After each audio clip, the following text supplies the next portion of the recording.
on the WHW Monday. Tony Schiavone and Conrad Thompson. Jim Crockett for Starcade, 605 NWA. TV title, Cajun Omni, the Bunkhouse Stampede. Flair and Horseman, Garvin, Bogey, Magnum, Dusty, Express Tag Team. Turner, Bond, and Mid-South Joint World Championship Wrestling. Talking about the great years of World Championship Wrestling, the NWA, and Jim Crockett Promotions. Tony and Friends North, they win. Look, Schiavone's back again. World title split off center stage. Bischoff, Disney, Hogan, and Nitro. New World Order and the Crow. Thunder, Russo, Arquette Champ, Vinnie Mac, simulcast. Tony's back with Conrad, not your classy podcast. Watch along, try not to laugh. Lowest rules can't pass. This wasn't the initial plan. Tom Zigg's a good-looking man. Klondike Bill, make a trip. Tommy, you come over here. What happened when? WHW Monday. And now, let's go to the ring. And here's your co-host. Hey, it's Conrad Thompson. Hey, it's Conrad Thompson, and you're listening to What Happened When? With Tony Schiavone. Tony, how are you, man?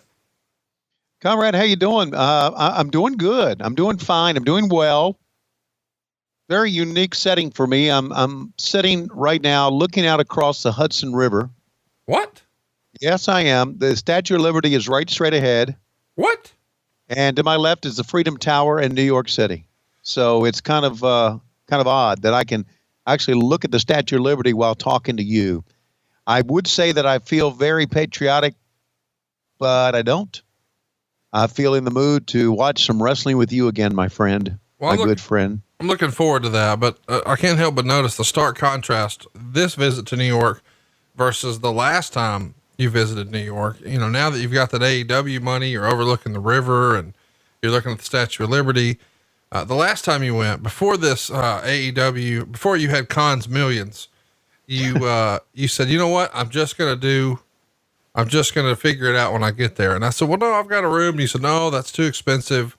I'm just going to sleep like on a bench at the subway or at a bus station or underneath a bench at Central Park. I'll blend right in with my unkept beard. And as you know, I don't shower until Sunday and I'll be home then. And now you're back in the lap of luxury, 5-star Jones across the board. 5-star Jones. Is that what I'm called? Five-star Jones. Yes. I'm in the life of luxury. I really am. It's been a great weekend and I hope you're doing well. And I hope all of our friends are doing well because we certainly are having a great time bringing you What Happened When. And you know, we're getting ready to go to another month. We got some exciting news about this podcast that we're going to be giving you in the weeks to come. And I'm just, you know what I like about doing What Happened When? You get to catch up with our friends. That's right. Especially you, one of my best friends of all time. Well, and you know, I don't think we're betraying any confidences, but is Lois with you right now? She actually is over at Matt's apartment right now, which is not too far away from here. So she is not with me right now, but she has been with me all weekend. Just me and her, no dogs, no kids. I'm looking forward to this. And I know you're looking forward to it too, because we're talking about Halloween Havoc 1996. It's such an important pay-per-view in WCW history. I recently reviewed this with Eric Bischoff. So if you want a serious sort of behind the scenes look at the business goings on and a high level look at this show, by all means, feel free to check out 83 Weeks. But if you just want to laugh and cut up, we're about to let the good times roll. Whenever you want to give us a countdown, you think you could maybe phone up Lois and let's get her to give us a countdown? Well, you know what? She just walked in the door. Hang on a second. And she has our daughter upstairs with a baby. So she's going to just fly in here real fast and go upstairs. Hey, come on in here. Okay. Yeah, I'm here. Yeah, I've been here for a while. Why? Oh, a countdown. You want me to do a countdown? Oh, okay. Yeah, I'll do a countdown for you. 3, 2, 1, play. The excitement of the end. Oh, look at Hulk Hogan turn on WCW. You can go straight to hell, Hogan. Yes. And Eric Bischoff's face, pointing, talking, the Macho Man. Oh, look at him painting the Macho Man. Look at Eric Bischoff's face. Think we were trying to suck up to the boss or what on this open? Well, I think you're clearly trying to set the stage that he's about to turn. And you're doing that because we're starting the show with Bischoff saying the single biggest mistake I've made in WCW was bringing Hulk Hogan in. How about Macho Man intimidating Liz here? Wow.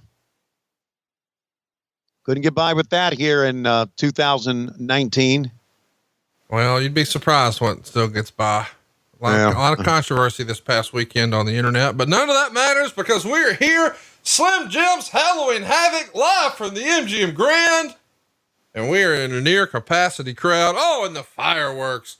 Fireworks weren't a thing until Tony Khan came back around and reignited wrestling with sparklers. Ladies and gentlemen, here in WCW. Remember, it's Slim Jim's Halloween Havoc. No. Slim Jim's. Yeah. Meaty, spicy taste. Yeah, what's the most perverted thing you ever did with a Slim Jim?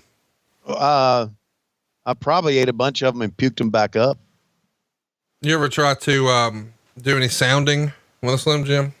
I have not, but boy, I hate to ask this question. What is sounding? We've talked about it before, but we don't want to talk about it here on the show. Oh yeah. Okay. Now, no, that's what, is that the urethra thing? Oh, can you believe it? By the way, Tony, look at the Bull of the Woods. He has decided to slide the sleeves on his shirt up. You see, all the other announcers got sleeves down to their elbows. So I got to show off these 24-inch pythons. I had them long before the Hulkster came along.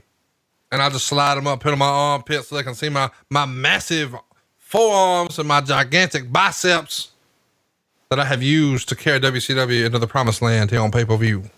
Now, Heenan, tell everybody why my chair is not higher than yours.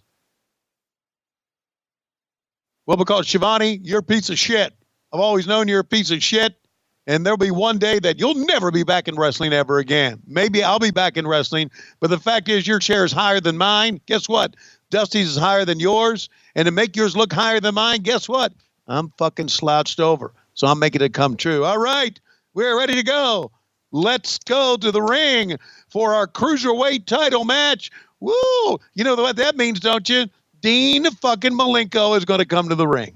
Dude, this is such a great match. But look in the far left. In the top left. Well, maybe we'll get a wide shot here. There is a giant package of Slim Jims in the corner.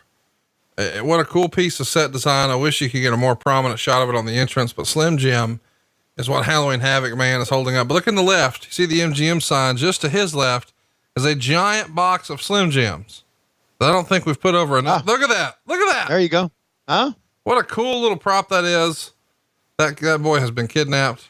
The ring posts here have been wrapped to look like Slim Jims. There are 4 Slim Jim logos on the canvas, Slim Jimmed out. And I recently reviewed a Halloween Havoc, the horrific Hulk Hogan, Ultimate Warrior match from 1998 with Bruce Pritchard. It's the worst podcast we've ever done on something to wrestle by far. And I asked him about why the WWF never sold sponsorships like this. You know, they've had pay-per-view sponsored by them, but I wanted to know from a branding perspective, they never wrapped the ring post. They never had a logo on the canvas, anything like that. And he said, even when times were tight, Vince always considered that like sacred ground that you just didn't sell it. That pay-per-view in particular had a Snickers logo on there. He said, see, Snickers paid for this one time. And here we are talking about it 21 years later. Vince never wanted that. Now, of course, when he was in a real cash crunch, nobody probably wanted to be there, but when the product got hot, he didn't want it to be a permanent part of history. So it wasn't there. But as a fan, I understand the business side of not wanting to give away all that extra value. But as a fan, I kind of thought the Slim Jim labeling of the ring here was cool. I mean, I thought it added to it. It made it a big fight feel because boxing has done this for years and years. Great product placement is what it was. And I agree with it. I think it should, as we like to say, junk it up like NASCAR does with its cars. I think baseball teams should have, and they're going to eventually, should have sponsors on their jerseys. I know a lot of people say, what? No, I feel that way. Hey, so a little story here. Wait, hang on. Before you get into this story, you can't just say junk it up and keep it moving. If you're looking to junk it up, you got to go to bluechew.com. We're going to get your junk up in a big way. Tony Schiavone has been spreading the news in 5 boroughs in New York. He told me the other day by text. I said, "How old are you, Tony?" Because I was trying to confirm, how far into his 60s he was. I've been trying to look at some policies that's another story. But he said, "I'm too old to cut the mustard, but I can still sling that mayonnaise." And he's doing that thanks to BlueChew.com. And you can give everybody a tip on the world's first chewable with the same active ingredient as both Viagra and Cialis. But because it's chewable, it can work faster, and you can even take it on a full or empty stomach. But better than the other two, it's cheaper because you skip the in-person doctor visit, which means if you go to BlueChew.com, they'll hook you up with a physician. They'll help you find the right dosage and active ingredient for you. And if you qualify, which means you have a cock, you'll be prescribed very quickly, and it'll show up to your house. Very discreet packaging. It's made right here in the USA. So you won't be waiting too long at all before you're getting your ding dong real hard. And if you've been looking to get your ding dong hard, have we got a deal for you? We're going to get you chubbed up for free. I'm talking hard for free. All you've got to do is pay $5 shipping. For $5, you can have a foot long of your own. Or as Tony once told Lois when she said she wanted 12 inches and to make it hurt, and he said he'd fuck her twice and hit her in the head with a frying pan. You can do that too now at BlueChew.com. Use that promo code. What is it, Tony? It's WHW, just like the show, WHW. And as Conrad said, $5 shipping only, free Blue Chew. Go to BLUEChew.com, BLUEChew.com. Promo code WHW and get the free to hard on, buddy. You and your partner will love it because you know how to chew it and do it. Yeah. And I know you sent me a selfie this week, and it's funny because I showed my dad because you took a selfie in New York with the big skyline behind you. And I thought he was going to say, is Tony like, in New York? I mean, you can see like the Empire State Building and all that. But instead, my dad said, "Did Tony blow a Smurf?" And I had to look, and I zoomed in, and your teeth were blue. So that told me, man, you were spreading the news all over New York. Did Tony blow a Smurf? Yeah. Oh, God. And you didn't, it is. Yes, I didn't. You're right. I mean, I knew my dad didn't know. He's been smartened up now that if you chew Blue Chew with your front teeth, it's going to look like you've been, you and Papa Smurf had a little rendezvous, but instead you had a real blue veiner down below, and it was because you had tagged in Blue Chew. Is that what it's called? A blue veiner? Well, that's what I've heard. That's the rumor and innuendo. I was heard that you get so hard, even a cat couldn't scratch it. You get very rigid down there. Turgid might be another word. Turgid. Hey, let me ask you, do you know the story, since you've done this with Eric? What's the story of the second mask that Ray just put on as we're talking? Dean came out with the mask. I guess Dean had taken the mask. That's right. Dean had taken the mask. This is the one that, it was Ray's favorite, and Ray really wanted this mask back. So when there was an opportunity, he took it off of the ring post and put his head down where fans couldn't see, put on the new mask. So he's now back in possession of his mask. And, obviously they're telling the story that the mask is very important to Mysterio. This one in particular, he's just been dropped knee first across the top rope. Yeah.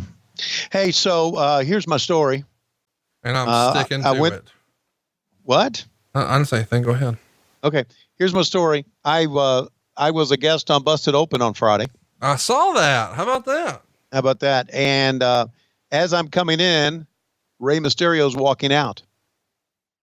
And I got to kind of connect with Ray for the first time in 19, 20 years. It was great to see him. Had his mask on and had his sling on.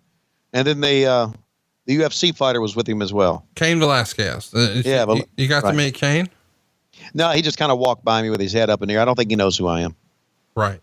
But Ray did, and we connected for a few moments, and it was great, man. I told him, I said, Ray, you are ageless, my man. And he is, isn't he? I mean, he is really ageless. I guess I'll take it for granted that you didn't see him at the first StarCast in Chicago because he was there. Yeah, I did not see him there. Right. Well, that's pretty cool that you got to hook up with him. You've ran into a lot of your old brethren, and this one in particular is someone you've been putting over from day one as being a damn good looking man. Did you tell him that, hey, we talk about you all the time on the show and put over how goddamn attractive you are? I told him, I said, buddy, as far as I'm concerned, you don't need that mask because you're a good looking man. He said, well, thank you, man. And he hugged me and I got a boner and then he walked away. Boy, you're using Blue Chew the wrong way. You're not supposed to use it to impress Rey Mysterio. Okay. Well, by the way, do you reckon back in the day, before Rey was a happily married man, when he was just pounding it out up and down the West Coast, do you think he had like Luchador condoms? Like, do you think he could like wrap that rascal up and it would look like it had a little mask on? yeah. And it was called El Caco or something like that. I wonder if like for Halloween, he would have like a La Parka one where like it was a skeleton dick. Yeah, man, a skeleton dick. Whew. Maybe Nothing he like had like a psychosis one whenever he was with a particularly freaky lady and it had horns on the end. Horns on the end of his dick? Absolutely. I think that would be good. And then he would have like a Juventud Guerrero one that would blow juice at the end of the night. I don't think it's supposed to do that. I think that's not why you wear them. That one may be defective. Okay. What about old Cyclope, old One Eye? One eye cyclone. Would be pretty cool. How about Super Callow? Maybe put some sunglasses on that little bastard. Sunglasses on a little bastard. Okay. Yeah, that would be great. Dude, I think we're onto something. We should do luchador condoms. How have we not thought of this before? I don't know. We should. And maybe we could do it with all wrestlers, right? We could have one like the Mummy and it was just, wrapped up. Or the Yeti. Right. We could have one that, had a black hat on the end. Her. Right. We could do a Dave Silva one that would give your dick girth, a lot of girth, probably too much girth. And it had a Spanish accent. Mm-hmm. We're onto something. I like it. Yeah. One thing I've always known since I first got to know you and started doing this, that you're a marketing genius. Man, I just think we're onto something here. I really do. Yeah, I think we're on. And in the meantime, hell of a match going on here. Yeah, we're talking over one of the best matches that you're going to see. And I often do this on the show. If you're going to go watch one match, I'm going to recommend that you go watch this one. This one is the best match on the show. To me, it gets 4.25 stars. They've got plenty of time. It's a show stealer, 18 minutes, 32 seconds. And what a finish. At the time that this happened, I had just gotten back into wrestling. We've told the story before. I'm flipping through the channels, probably in August, and I see Hulk Hogan in all black, and it catches my attention. So my first pay-per-view back was the month before, Fall Brawl, and I managed to pick this one up too. And I just thought when this was over, like, man, this is the best match we're gonna get. I couldn't imagine a match being better in 1996 than this one. Now, of course, I know there were other matches that probably were better, but they may have happened in Japan. Nothing just springs to mind right now in 1996. And I know there's a lot of our hardcore listeners who think the WrestleMania 12 main event was just the best match of the year. I would disagree. And certainly from a WCW perspective, this was my favorite one. How about the guy in the front row who's probably a strip club regular? He's got sunglasses on inside at night, and he's got a sweatshirt on, and the sweatshirt has Papa Shango airbrushed on the front. God. And he keeps standing up, patting his elbow. Yeah. I've seen that. There he is right there. He's like the worst kind of fan. If I was seated behind that guy, I would try to negotiate with someone else to get another seat. Well, he's one of those fans that wants to be the center of attention. He's the worst. He's the worst. Just fucking be a fan, dude. I know. And someone should have done a, hang on again. I'll get the word down. Tope Suicido on him. How about that? No. Not just Tope Suicido, but, okay. Recently on an episode of Dynamite, Excalibur broke out another version of that really tickled you. Do you remember what that was? I don't remember off the top of my head, but you repeated it with like a question mark at the end. Like, fucking really? I can't remember what it was. But I can say this, that I'm learning stuff by working with Excalibur. I really am. Well, he's taken the time to actually go talk to all these guys over the years. And I think Excalibur is like one of the low key heroes of AEW because I don't think I'm betraying any confidences, but he's been a big part of Pro Wrestling Guerrilla for a long, long time. And so many of the talent that you see on AEW came through PWG over the years. So he had an opportunity to forge relationships with all those guys for the last decade plus, or 15 years and counting probably. He's, as a result, he just knows everybody's sort of hot moves, and as they've added them to their repertoire, what to call them and what body part they work on. And he has an intimate relationship with those guys. And as a result, he knows all the moves. Meanwhile, if, all of a sudden this week, somebody is like running to the ring and they stop, reach in their back pocket, pull out a baseball and throw a slider, both JR and Excalibur are shit out of luck, but you'll know that was a slider, you fuckers. What are you trying to say, Conrad? That Trying to say I don't know what I'm talking about when it comes to wrestling? No, I'm trying to say for the last 15 years, you've been focused on baseball. He's been focused on independent wrestling. That's all. Right. Okay. But you're back. Well, I'm getting more and more focused on it. I am. But you've called more TV wrestling than him. I'm not saying he's better than you. I'm just saying you guys have both different strengths. That's all. Yeah. And listen, I'm learning a lot from him, and I wasn't sure if I'd like working with him or not, but I love it. Really do. And I think the three of us work very, very well together. Much like Dean Malenko can work with anybody in the ring. Dean was one of those guys that could work with anybody in the ring. And the big rib is, and we found out this during the last StarCast, is that for all his seriousness and the Iceman and everything that he does, Dean Malenko is at heart a comedian. No, he's funny as shit. And you found that out at our panel with him in Chicago. And I can't believe it, but we've got another one coming up, and we've secured Jim Crockett. And I mean, just of all the people you could secure for a personal appearance, Jim Crockett, holy shit. I don't think he's ever done anything like this. He never has. This is the first time ever. And I'm going to sit down in the front row. I'm going to be honest with you. I'm kind of nervous about doing something with him. Well, I got to be honest with you. We've been able to secure some help. Bruce Mitchell. Oh, good. Bruce Mitchell's going to be able to help out. I Good. think Dave Meltzer may be able to help out. So there'll Good. be, you obviously have a different relationship, but as far as a facts and figures and historical aspect, we've got some real historians in the building who can help do some of the heavy lifting. But I do think that you and David are going to make Jim a lot more comfortable with him being so familiar with both of you. Okay. All right. That's great.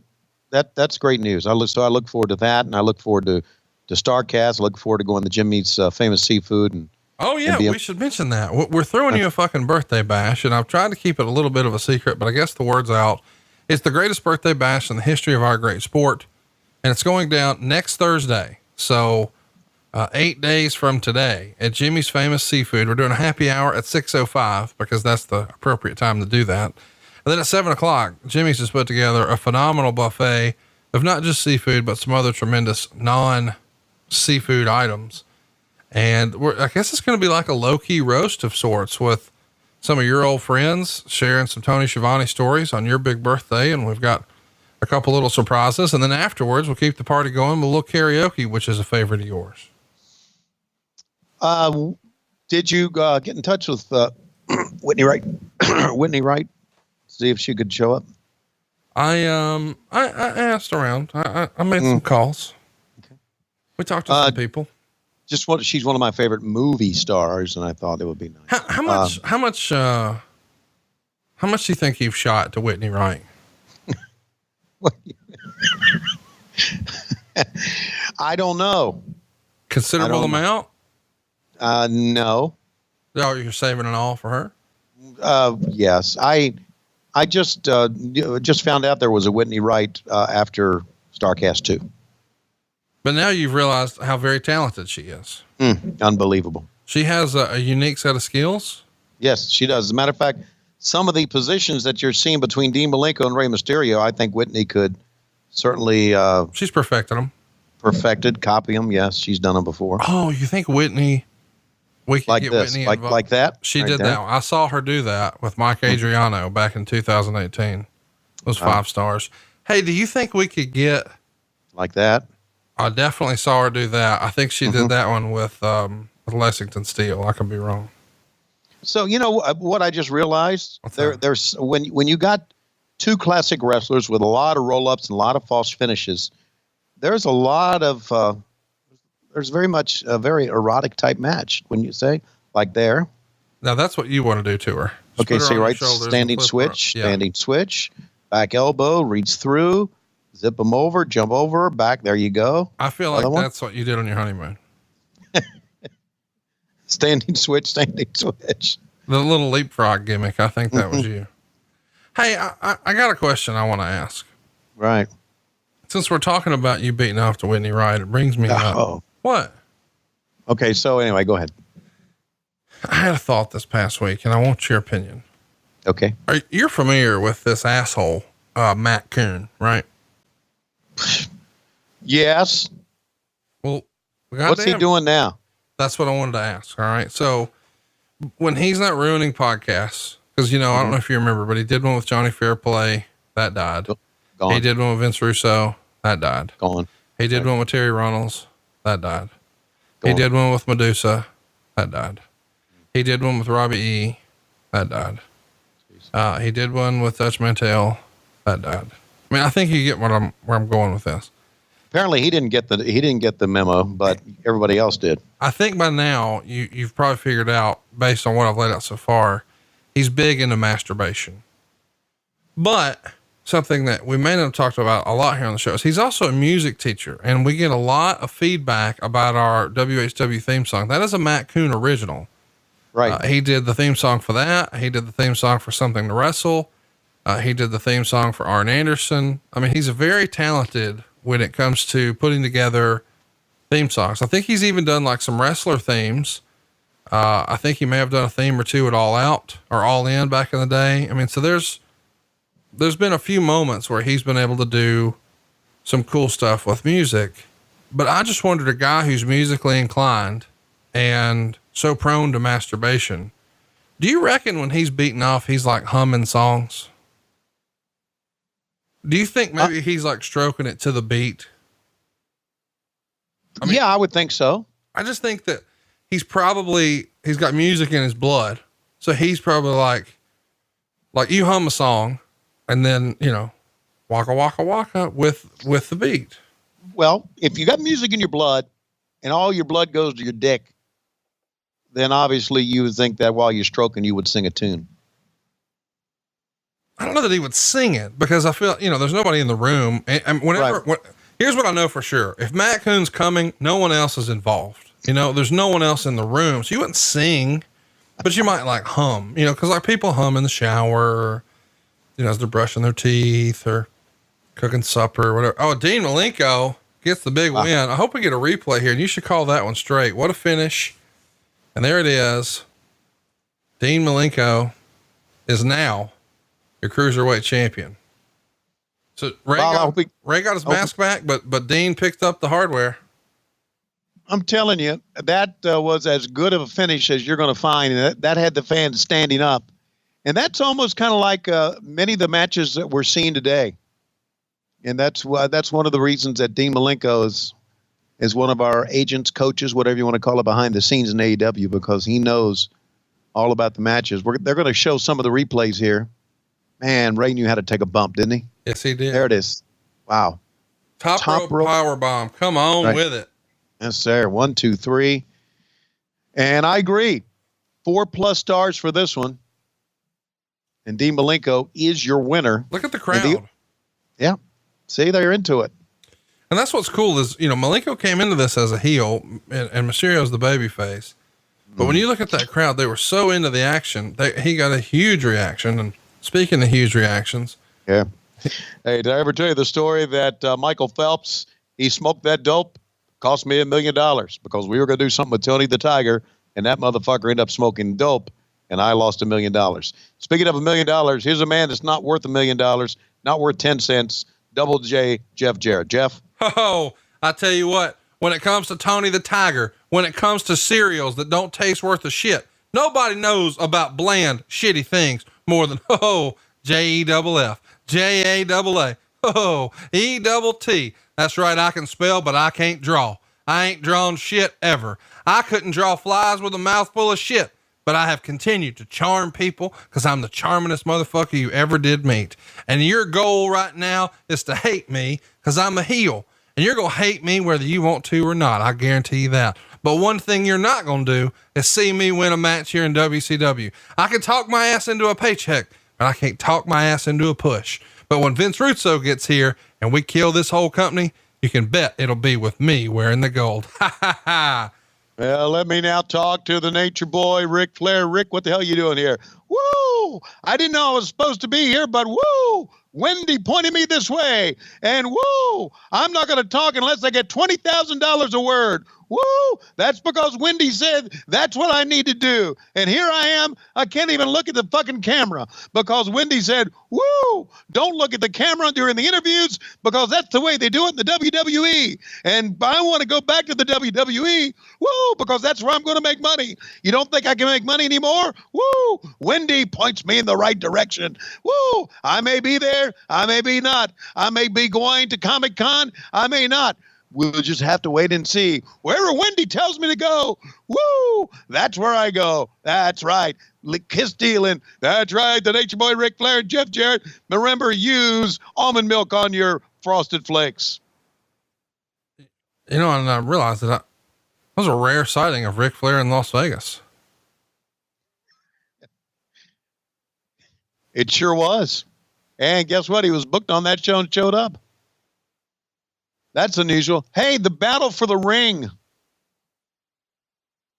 Battle for the ring. Yeah, this is shit. It sucks because this is before Eddie Guerrero was really hitting a stride. It's definitely before DDP was. DDP is the only guy I know who will chew gum and smoke a cigar at the same time. He's got earrings in. He's got a gold necklace. He's got tape on every finger.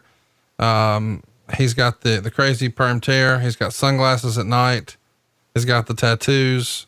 He's got gimmicks on gimmicks on gimmick. He is a walking gimmick stand. I wear my sunglasses at night so I can sing this song like Corey Hart can. Okay, here comes Eddie Guerrero. Whoosh. This is before I loved Eddie Guerrero. Eddie Guerrero is a great wrestler here, but this is before I think he really hit his stride. As a rule of thumb, if Eddie's wearing the top and if Eddie's wearing the jacket, it's early WCW Eddie Guerrero. When he starts a year later at this same pay-per-view and he comes out with the belt backwards over his shoulder and he's taking on Rey Mysterio, he's walking real slowly to the ring. Heel Eddie Guerrero in WCW was the best Eddie Guerrero. But Eddie Guerrero could absolutely go with anyone. And so this is the battle for the ring. Yes. Would this be the Battle Bowl ring that, Yes. that Page had won? Yes. Okay. Meltzer would say this match was below par because it just wasn't Guerrero's day. Not only was he suffering from a high fever, but he also broke a rib at one point. And they had to cut 3 key minutes of big moves and near back and forth falls out because he was in so much pain. I wonder if that happened right there when he got thrown up against the safety rail. That was the one. Here comes something you're going to love. Okay. Page would hit a diamond cutter out of nowhere. And even Tony Schiavone called it as if Guerrero had blocked the impact of the move, making the finish seem even more anticlimactic when Guerrero didn't kick out. It would have been a great finish and a much better match, but Tony Schiavone, as usual, was asleep at the wheel and totally blew the finish for 2 guys who were working very, very hard. The sooner Tony Schiavone gets out of that chair and someone more talented who cares about the product and knows the moves takes over, the better off WCW will be. This match would have had 2 more stars had Tony Schiavone not totally screwed the finish. That's pretty hard even for Meltzer. He didn't say any of that. I just wanted to get you fired I didn't up. think he did. That's why I'm saying that sounded like something that that Conrad Thompson would have ad-libbed. Well, but anyway, Dave's my friend. You know, Dave's my friend. I'm just trying to stir shit. That's what I do. But here's the deal. He doesn't hit it clean. And so you assume because he didn't hit it clean, well, they'll keep going and he'll do it again and hit it clean. And they didn't. And that was it. But you had no way of knowing because you're not at ringside. You're fucking 100 yards away. Right. But if you were at ringside, Nick Patrick may have said he broke his ribs and then you would have known, well, fuck, they just got to go home. Yeah. But you don't know that. So Yeah. So take that, Dave. he didn't say any of that. I just made it up. Okay. By the way, Nick Patrick trying to sell the neck, wearing the neck brace to the ring, Joel Gertner style. It's just peak. It's the best. I don't know. You would think that a referee selling his neck is trying to draw more attention to himself, and he shouldn't. So See? just so we're clear, I want a consensus on this. Matt Coon definitely whacks off to a beat and hums music while he's jacking off. One would assume so, yes. Okay. Because he's musically inclined. Like, I'm sure there are guys out there who play video games and whack off too. Really? I would think. You know what? That would explain a lot, because I know that, in my group chat, I've got this group chat of wrestling friends, Right. Super Dave, his wife has often complained that all he does is play video games and eat Cheetos. And I thought that was a little weird, because later she would joke, as she was drinking one day or whatever. And she's like, I just don't understand why Dave's penis is orange. And that's when I realized, wait a minute, he's not really in there playing video games. He's telling her he's playing video games in the other room, and he's probably just like eating Cheetos and watching porn and whacking off. Wow. And Is that not a great night? she doesn't. Yeah, it is. It's a big night at the Schiavone household. No, I'm thinking eating Cheetos, which I love, Sure. Who doesn't? and watching porn. Would that not be a great night? That'd be a great weekend. You know what? Here's what I know about you. No one will ever be able to deny that you are the king of the rednecks, because you drink Mountain Dew and you eat Cheetos. Get it right. I drink Mellow Yellow, Mellow Yellow. Diet Mellow Yellow, Mellow Yellow Zero. That's right. But so you're drinking this, which is clear. By the way, a famous wrestler puts vodka in his Diet Mountain Dew and calls it a white trash. Which I think we should rename if we ever do a, you know what? Maybe I'll do that at StarCast. We'll have like a themed drink menu, Right. and we'll call like Mountain Dew and vodka a 95 DDP. So, we won't call it a white trash. That's offensive, Right. but we'll go with like a 95 DDP. How about vodka and the Mellow Yellow Zero? Call it a trailer trash. Okay. Okay. But by the way, there are really nice mobile homes now. Oh, I know there are. A great friend of mine has a walk-in shower, like a giant tile enclosure that's like a party shower for 38 people. And it's a mobile home. And he's got those barn style doors throughout it. And he's got like the big Sub-Zero fridge. I've got one that looks like a cabinet. He's got like two double ones in a mobile home. I'm like, man, how are they doing this now?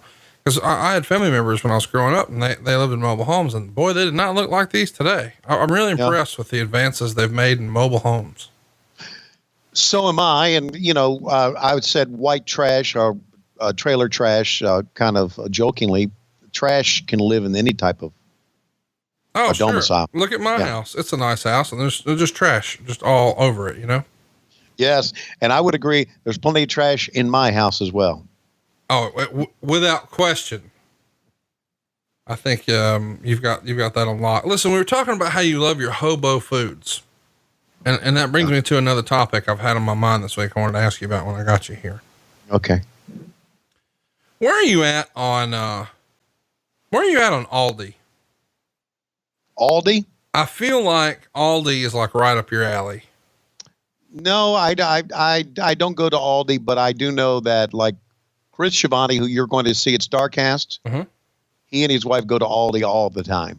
I understand that Aldi has phenomenal deals on food items, but they also have sort of a no frills deal where you have to pay for your cart and you don't get bags, and you just figure out how to get it to your fucking car. You can fuck yourself. Which I think is really the best part. Like, how am I going to get all that shit to my car? Hey, that's on you, buddy. You already paid. Just get the fuck out of here. I think that's tremendous. But apparently they have like Aldi brand things, and I'm just now learning that. So like I knew like at Walmart you had like great value of something.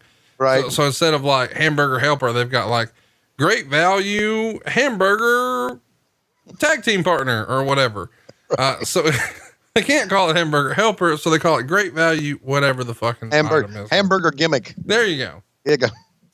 Well, apparently they make like a canned beef stew.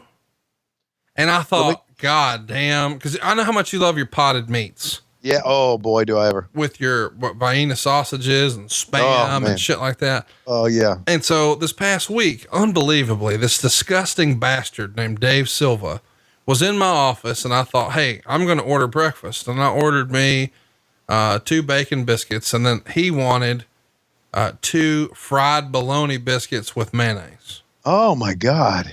And he wanted like pepper jack cheese on it or something. And I'm like, what the, that's not even a fucking thing. And to my surprise, it is. Yeah. And instantly I hated living in Alabama for the first time. Like, I can't live in a place where fried bologna is a thing, but it is. And he had it slathered with mayonnaise, which I think is fucking disgusting. I hate mayonnaise. I don't know how I'm fat and hate mayonnaise, but that's reality. And I thought, I got to talk to Tony about fried bologna because I feel like he has a strong feeling. And then I knew that you would be for it because you love these fucking canned meats. Right. Are you for bologna? You love bologna? Love fried bologna. God damn it. Loved fried bologna. You know what I like? You know what I like to do with fried bologna? Like to fry the bologna. Then I like to put it in a sandwich with cheese on it, American cheese, and then grill the American cheese sandwich. So you want a bologna grilled cheese? Bologna grilled cheese. There's nothing like it. It is absolutely wonderful. And I wonder if you go get the beef stew at Aldi's, if you have put it in the can as well.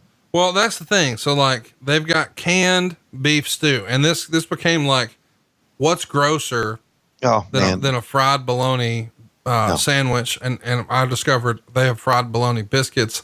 And then when I grilled Dave Silva about this, he said where he comes from in his homeland, they have fried bologna on tortillas, which I thought was like, that's not fucking real. I've never been to a Mexican restaurant and they offered that. Yeah. Thank God. But then we started to get down way, way deep. And we got to, what about canned meat? And I thought, cause a lady in my office was sick this week. Well, chicken noodle soup's not a big deal. And then somebody said, what about canned beef stew? And I'm like, Tony Schiavone eats that. I just know. Absolutely. You would eat canned beef stew? Oh, I was a Dinty Moore guy growing up, man.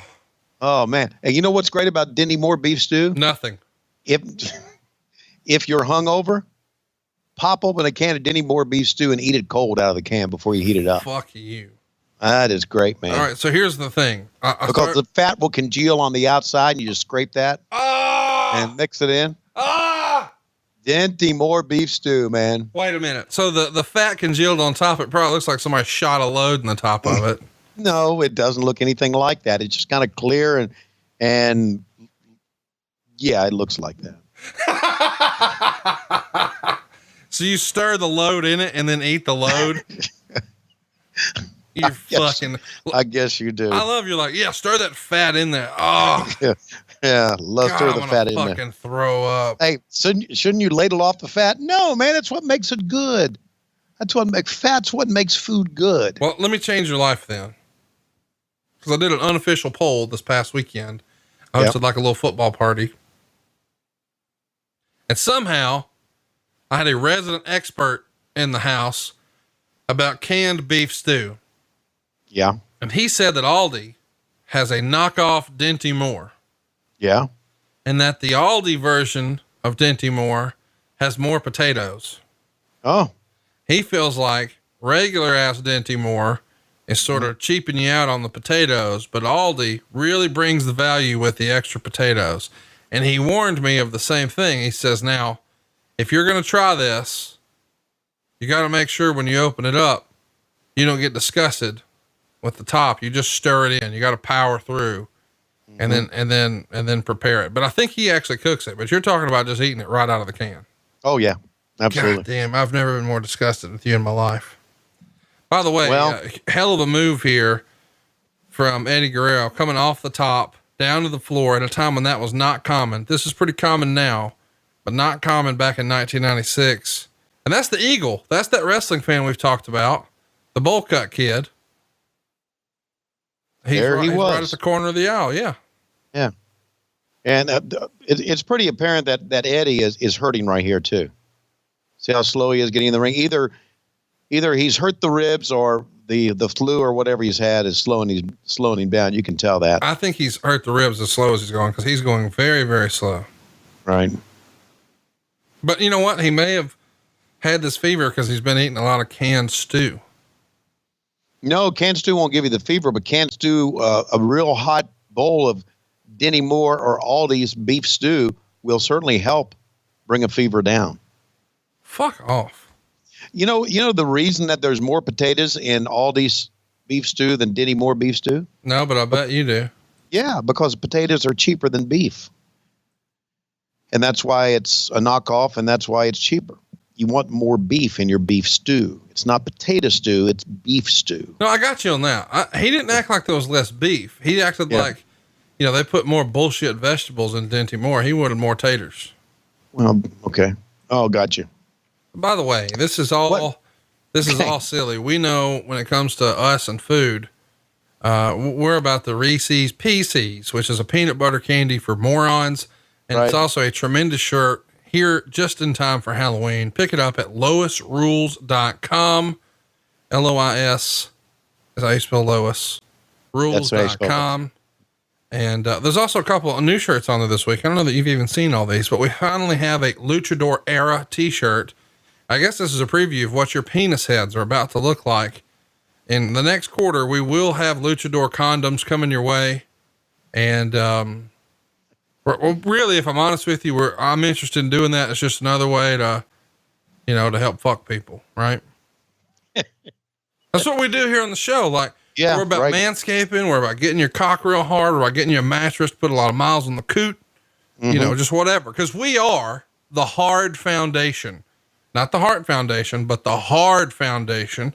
It's a new shirt at LoisRules.com. You got to check that out. And we finally released a shirt that we probably were well overdue for. Get that bitch a dilly bar at LoisRules.com. Of course, Batwingin's over there. Tony freaking Schiavone, someone to tussle with, the goddamn Candyman, an AEW style WHW shirt. Straight out of Craigsville, Blumpkin Mania, Tony Reed's rap. That's going to put some butts in the seats. Cooter Palooza. You got to go check it out. LoisRules.com. And don't forget, when you pick up a shirt at LoisRules.com, you get a shirt. I tried. You get a shirt. Hello, I'm Mike Tenay. I'm no longer in the wrestling business. No one can find me. Schiavone's tried to call me. I won't answer my calls. But I want to bring in here the Macho Man, Randy Savage, to talk about this giveaway. Macho Man? Oh, yeah. I met with Eric Bischoff last night. Brought him into my room late. Told him to just make himself at home in the den. I had 40 beers there on ice, ready to go in my little dining room, because they got me a suite, because I'm the goddamn Macho Man. I didn't have Slim Jims. I had a seafood buffet. I had lobster. I had crab. I had shrimp.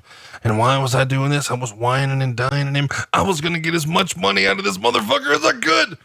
And the go-to, the thing I knew I'd do that he couldn't resist, I invited him when I was manscaping. That's right. I had no hair, chin down. Manscaping, no hair, chin down. What in the world is he talking about? Manscaping, no hair, chin down. You mean you had no hair on your balls and your gimmick? That's exactly right. I had no hair on the base of my dick. I had no hair on my balls. I had no hair on my ass. I was as bald as a baby's, and my dick looked like this right here. It was big. It was bulbous. And I said, Eric Bischoff, you can't possibly fuck with me.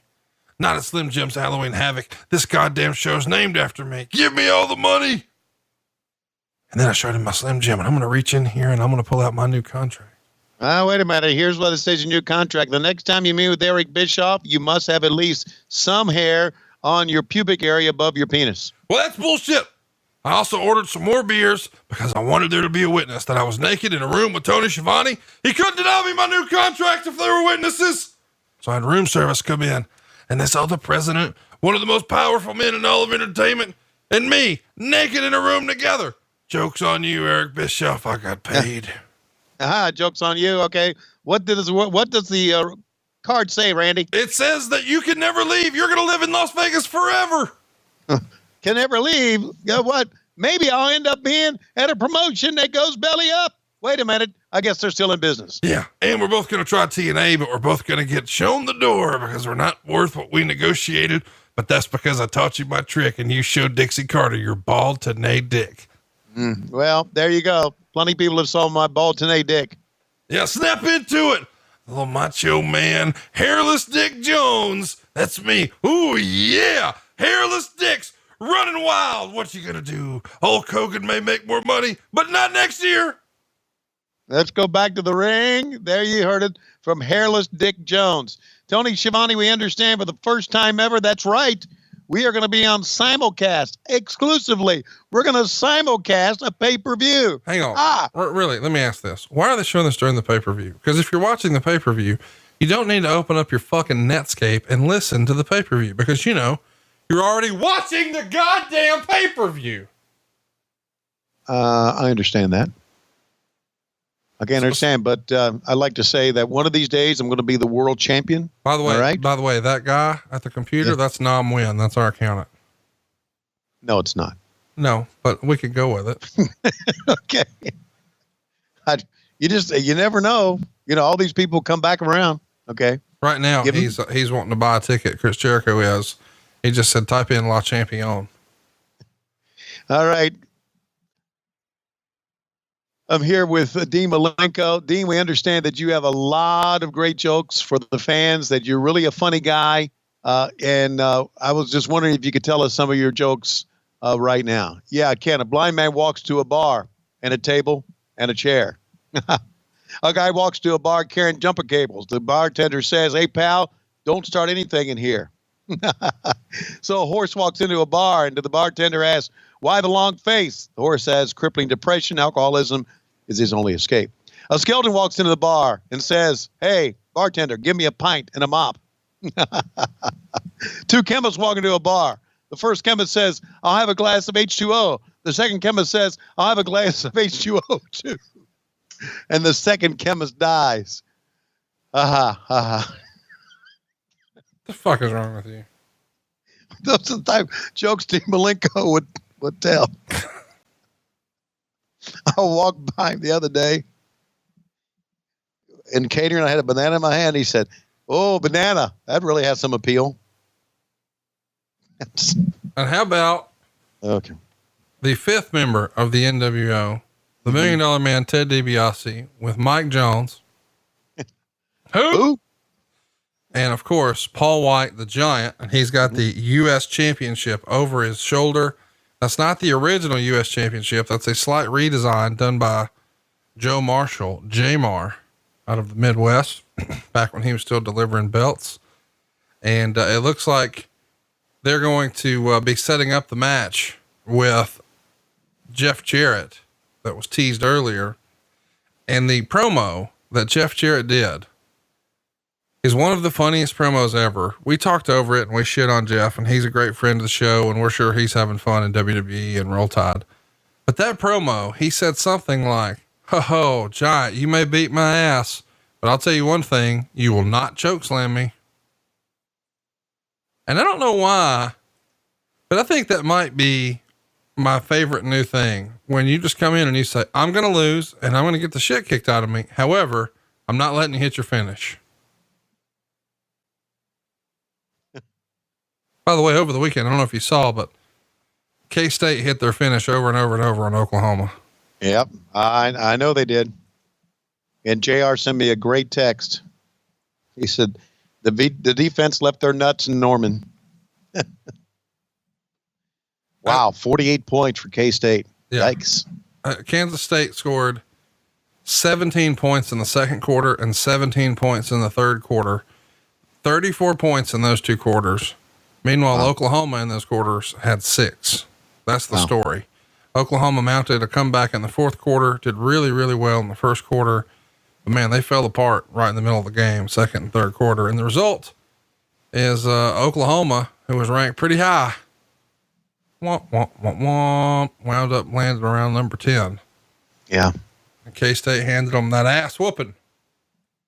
Never know from one week to the other, what's going to happen in college football. Actually, we do know. Let's run through that. Yeah. Because Georgia, who is, the team that you pull for and Arn Anderson pulls for, they're 6-1 and ranked number 8. Oklahoma, who JR pulls for, they're 7-1 and ranked number 10. Texas, who Bruce Pritchard is a fan of, isn't even in the top 25. That's where they are. They lost over the weekend to a scrub team named TCU. Right. Meanwhile, Alabama, undefeated, 8-0. And number 2. Who cares? Aha. We're going to bring that up, were you? No, we're here's going to the bring deal. that up. That LSU was number 1 now. You were going to ignore that. No. I had to bring it up There's to no you. ignoring it, because here's why. Alabama and LSU are both off this coming week. True or false? Right. True. And then they play in Tuscaloosa. Right. So number 1 is going to play number 2. It doesn't matter who's 1 or 2. They're both playing next. And then the cheese stands alone. It'll be Alabama number 1, Ohio State number 2, Clemson number 3, Penn State number 4. LSU will fall to number 5. And, Georgia at this point can just go fuck themselves. Wow. You really got this all planned out, don't you? No, that's what's going to happen. Oh, Yeah, okay. how much would you pay to see Francine in that outfit? Boy, there's a lot of money I'd pay for that. Give me a number. Let me see if I can sell it. Okay. Hey, so listen, I do want to send a shout out to Francine because I know she had an operational procedure done this week. And she put that on social media, and I sent her a text and wished her all the best. And so we certainly wish her the best because she's a great a friend of the podcast, her and her husband both. We certainly do say some very, as Conrad would say, unsavory things sometimes, but they get the joke. So our best to her. Well, you've also made it very clear to her and her husband many, many times that your penis is what you would call very non-threatening. Right. So, Oh, well, I think I've gone further than that. I think I've said I want to fuck her. Oh, okay. Okay. I just meant you didn't have like a big hog on you. No, well, I don't. But I just want, some Blue Chew. I take Blue Chew in 2 stages. Stage 1 to find it, stage 2 to use it. Mm-hmm. Here comes Nature Boy Ric Flair. Woo! You know why he's walking out? No. The ring? Because Wendy let him walk out to the ring. Woo! By the way, the story here is, Jarrett is trying to become an honorary member of the Horsemen. Flair's on the shelf. He's got a rotator cuff injury, so he's not able to perform. He's going to have surgery. He's Really? trying to rehab it, see if he can get around it. He's going to wind up having surgery in Birmingham on it. And to this day, it's the only still nagging injury that Rick has, Really? all those years, all those big bumps, a broken fucking back. But the only thing that he still quote unquote sells Right. is the shoulder. Oh. So, and you believe that? Well, he has to have help putting on his jacket. So yes. Okay. Just wondering. Here we go. You're kind of hating on Pop a little bit. No, I'm not hating on Pop. I just ask a question. God, Ric Flair was one of the reasons I got into the business. I love Ric Flair. Absolutely love him. Just absolutely positively love Ric Flair. Cool story. So this match here, I was going to get 2 stars. They're going to go 9 minutes, 56 seconds. Meltzer would say Jarrett did a really good job carrying Giant, who was difficult to pull a good match out of. Finish saw Jarrett get the figure 4 on the floor, but Giant grabbed Jarrett by the throat and broke it and was about to choke slam him when Flair, who was at ringside, hit a low blow, and referee Nick Patrick called for the DQ. After the match, all the Horsemen got in the ring and the Giant walked out. Hate DQs, man. Yep. Everybody does. But, I hate to say this. If done right, these DQs can work. If done right. But you just can't do too many of them. And it seemed like that back in the day, every time we had 2 guys that didn't want to do a job, felt uncomfortable about doing the job, that was the compromise. Or you didn't want to have a guy lose. And wrestling has changed a great deal since then. Wins and losses, although important, are not seen as, in other words, if you lost a match on TV back in this day, you kind of felt like, you felt like the Georgia Bulldogs. We got a loss. How are we going to come back from that? But now you can lose and you can come back from it. It's just wins and losses. I'm not going to say they don't mean as much as they used to, but they're different now. Wouldn't you agree? Yes. Thank you. That's all you got to say is yes. Thought you would expound on that a little bit for me, but as a fan, you're the professional broadcaster. well, just I'm a gimmick. fan. By the way, speaking of gimmicks, we have a fun gimmick here on the show called Tony Reads Rap.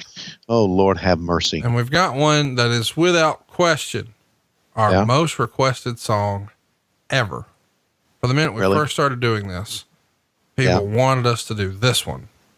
Really? Yes. Okay, so the people that wanted me to do this song, I would have to say you're the most degenerate motherfuckers in the world. Okay. Just an opinion. Because I've seen the lyrics, and what do you think about them? They're horrible. They're horrible. They're terrible.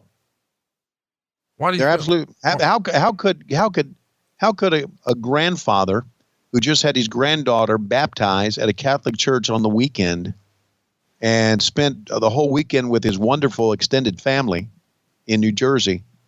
How can I explain to them that this is what I do for one of the things I do for a living? Read this shit. How is it possible? I mean, you're just a really shitty grandpa. I don't know. I mean, that's all I got, really. There's another shirt. I'm a really shitty grandpa. So, there's a lot of them out there. Okay. So do you want to tell everybody the name of the song you're going to be doing today? The name of the song that I'm forced to do. Force. Again, yes. I have a gun to your head right now. Right. It's a very long barrel, thanks to Blue Chew. It reaches all the way from Alabama to New York City. Okay. It's called Slob on My Knob. Well, let me know when you're ready for me to drop that funky beat, and away we'll go. Drop the funky beat, please. Okay.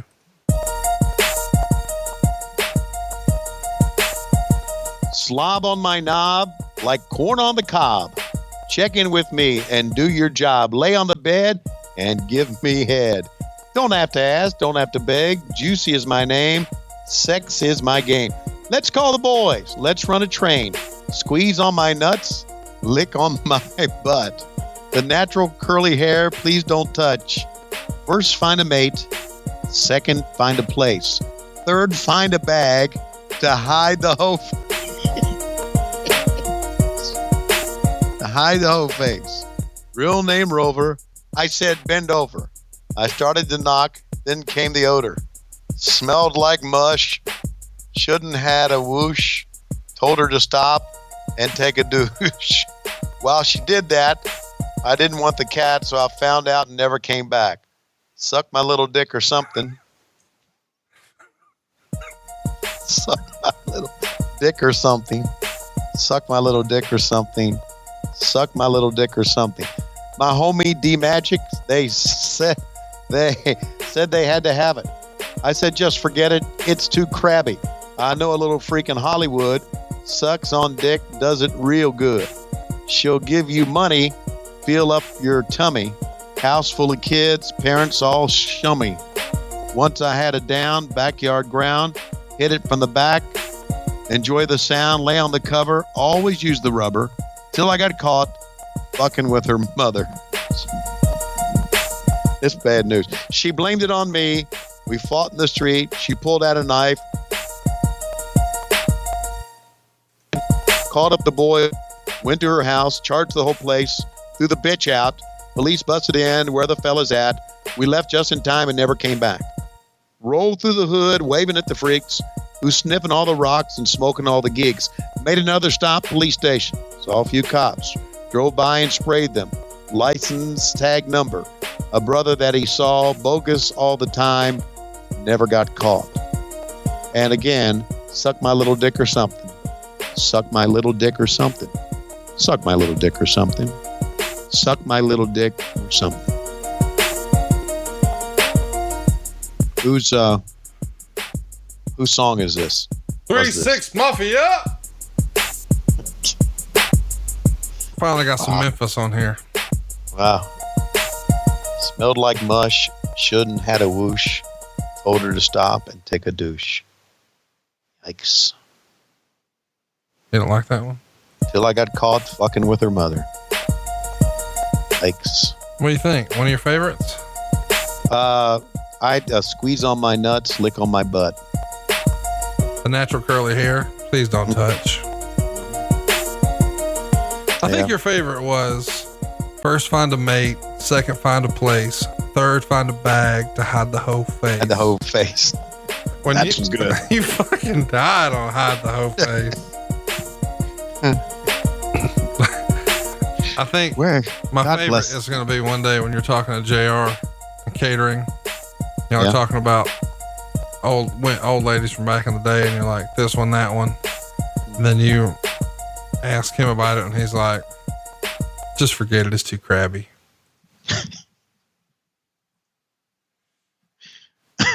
Speaking of crabby, the Giant's feeling pretty crabby right now as Jeff Jarrett's biting his nose, trying to get down out of that big bear hug, that big, nasty, mean Giant. Mm-hmm. Which is, pretty remarkable. You may remember that this is the 1 year anniversary of the Giant dying a horrendous death, being thrown off the Cobo Hall. Wow. In Michigan. Oh, down he goes. Yeah, it is the 1 year anniversary of that. It's back in the archives. I think we've done that show. And the 1 year anniversary of the Yeti, fucking Hulk Hogan in the ass as well. Oh, wow. That escalated. Yeah. Boy, did it ever that night. Just didn't expect you to say such coarse language like that. Oh, no. Not after I said, find a hoe, put a bag on her head, whatever. How about, the wordsmith that Juicy J is? Yeah. Knew a little freak in Hollywood, sucks on dick, does it real good. Yeah. That right there, that's real. That's penmanship, man. He's That a is wordsmith. penmanship. It's pretty obvious when he ran out of things to say, he would just say, suck my little dick or something. Actually, that's. he never said that. I tweaked that for you. Oh, you did? There's another word in there that you won't say on the show. Oh, thank you. So I was just trying to look out for you. I appreciate that. By the way, I was told we had a listener who hit us up and said, hey, by the way, if you just go, change the word to fella, it works. Yeah. Instead of guy. Yeah. If you don't want to drop the N-bomb, Which I don't. right, you just go fella. Fella. Okay. Fella. Okay. I'll use that next time. And I've never tried that before, but I thought, you know what? I'm going to run that past Tony. Yeah, we'll do that. But I cleaned up all the N-bombs in this one for you. So this word had it. It was probably 4 or 5 times. And then the chorus was literally every line. But I thought, since you often talk about how you have a little one. Boy. Or something. Yeah. Suck a little dick or something. Got you. I have a feeling I know.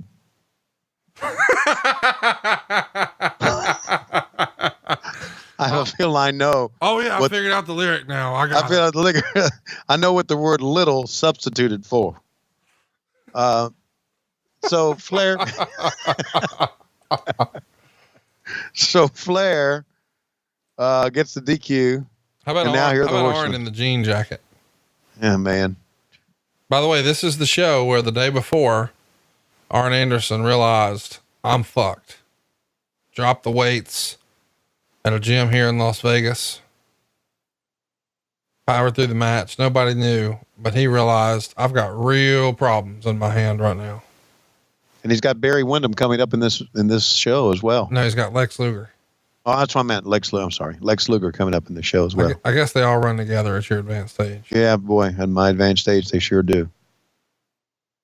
So I guess we should mention you're going to be in Charleston, West Virginia. This weekend. This week. Today, Wednesday. Right. Are you excited to be back with your people?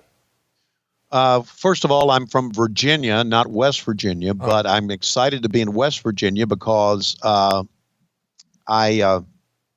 haven't been there in quite a while, and they're great wrestling fans.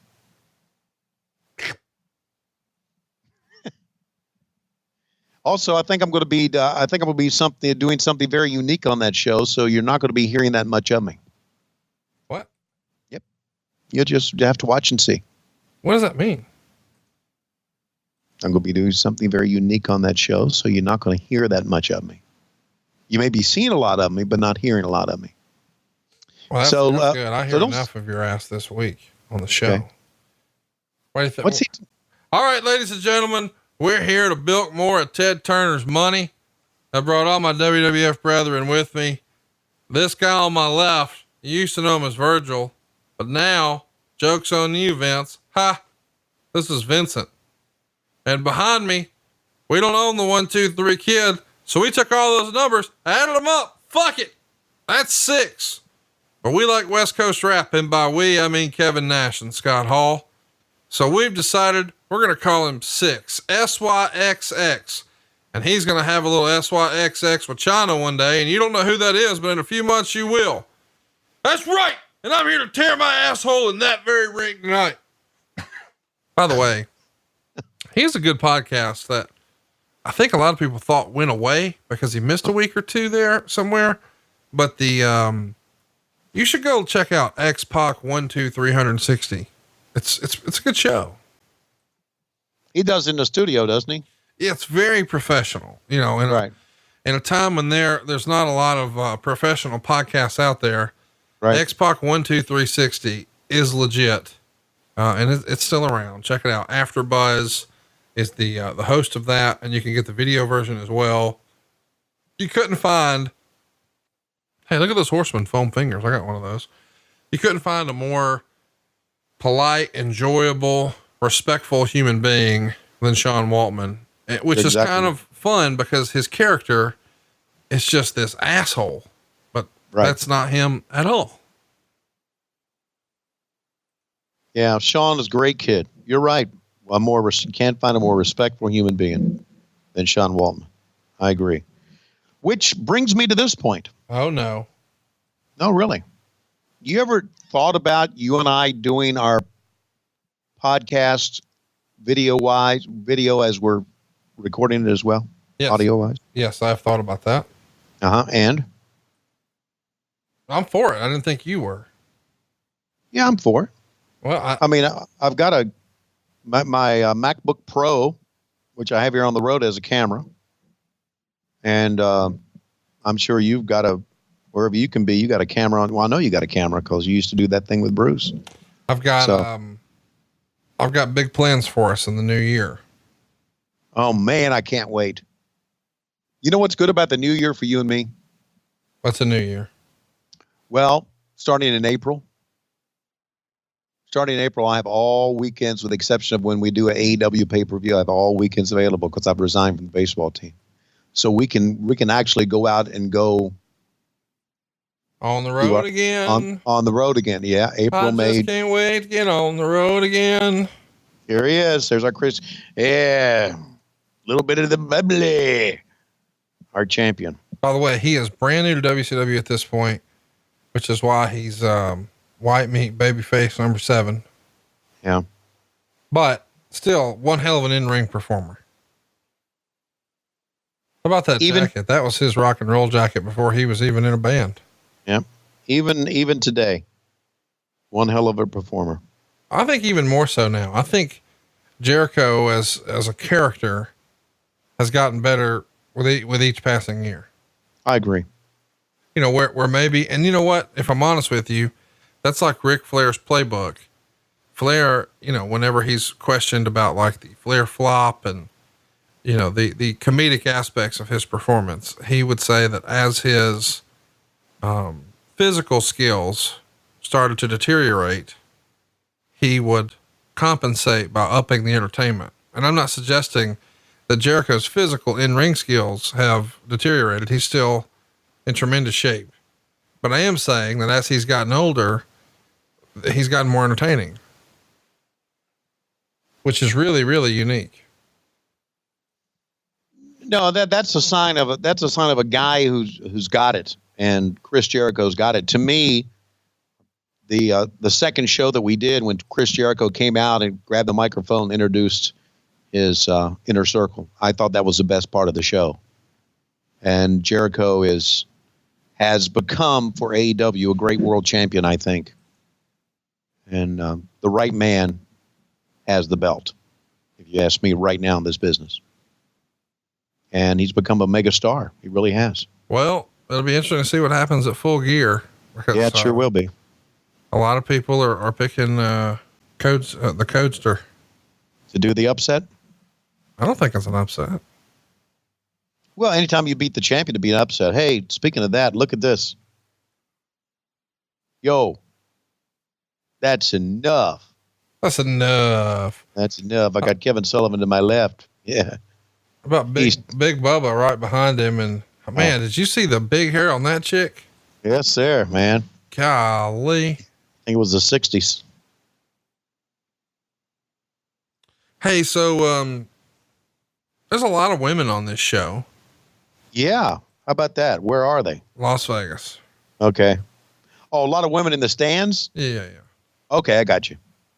I'm just saying more than normal Okay. for a wrestling show, but Right. there's not a lot of the ladies. I know in the main event, we're going to see Miss Elizabeth. Right before that, we'll see Sister Sherry. And right before that, we'll see both Woman and Deborah. Yeah. So I'm just letting you know, we've got one more match with no women. And then the last 3 matches, it's women on women on women. Ooh, women on women? Which I know you like, because you got Woman, you got Deborah, you got Sherry, you got Liz. Out of all those, who was your favorite? Favorite? Yeah. Why'd you say favorite? Oh, it's just a different. No, I didn't mean it that way at all. I was Okay, just, good. My favorite, my favorite was Deborah. What about Deborah was most appealing to you? Uh, I asked because you recently talked about Selena at MLW, and you used the phrase supple breasts, and it caught me off guard that you would talk like that on this program. Really supple breasts? Really, really offensive. Yeah, I don't want to offend anybody. What I liked about Deborah was her firm breasts. Oh, see, I thought since we already covered breasts, you may have said you were into the folds. Into the folds. The folds? Yeah. You're not about the folds? I'm all about the folds. Okay. I got it now. I don't know. No, I'm not into the folds. Really? Yeah. How are you not into the folds? The folds are the best part. Really? Yeah. Okay. Well, there you go. You're out, you're really out on the folds? Apparently I am, because to be very honest with you, I have no idea what they fucking are. Okay. Is that anything like the camel toe? Yeah. When a man loves a woman, you know what I mean? Yeah. The fold. Well, got it. Yeah. No, I'm still liking the breast. Okay. Meanwhile, pretty good match going on here. Jericho, who's brand new, and the 6 X-Pac 1, 2, 3 kid. Oh my gosh. How have I buried the lead? Did you read the Observer this week? No, I did not. You were in it. Apparently there was a scandal. I was in it. Dude, I didn't wear you out about it because I assumed everybody else had already hit you up about it. Right. No, I don't know anything about this. When the Observer came out last Thursday, they had a scandal in catering, and I thought that you were going to bring it up, but I guess you brought your lunch this week, and you normally just eat in catering, but this week you brought your lunch like in a lunch box, and you left it behind, and a female performer on the roster found it, and it wasn't like a bologna sandwich in there, a fried bologna sandwich or fried bologna grilled cheese or some sort of canned beef stew from Aldi. It was like a collection from your WCW days of hand turkey dicks that you had drawn through the years. Right. On TBS and on TNT. And I guess you legitimately offended a lot of people that not only did you have sort of like the plaster caster from rock and roll, all of these gentlemen sort of sketch their gimmick on construction paper, but you also left it behind sort of to share it with the world. And you probably thought it was like a gag on JR, but a lady found it and she had like decades of hand turkey dicks in a lunchbox. It's the ultimate Tony Schiavone collectible if you listen to this show, but out of context, I could see how hand turkey dicks could get you some real heat. Hey, I could see that too, since I only just heard about him a week ago. Well, I don't know what y'all were calling them back then. Oh, okay. But I mean, I know that, you've told the story here in the early days of WHW that was one of the things. Look at 6 here. Wow. How far ahead of the time was that in 1996? Absolutely. But you, because by the way, Tony, I don't know if you've heard, that's the hardest part of the ring right there. Yes, the apron is.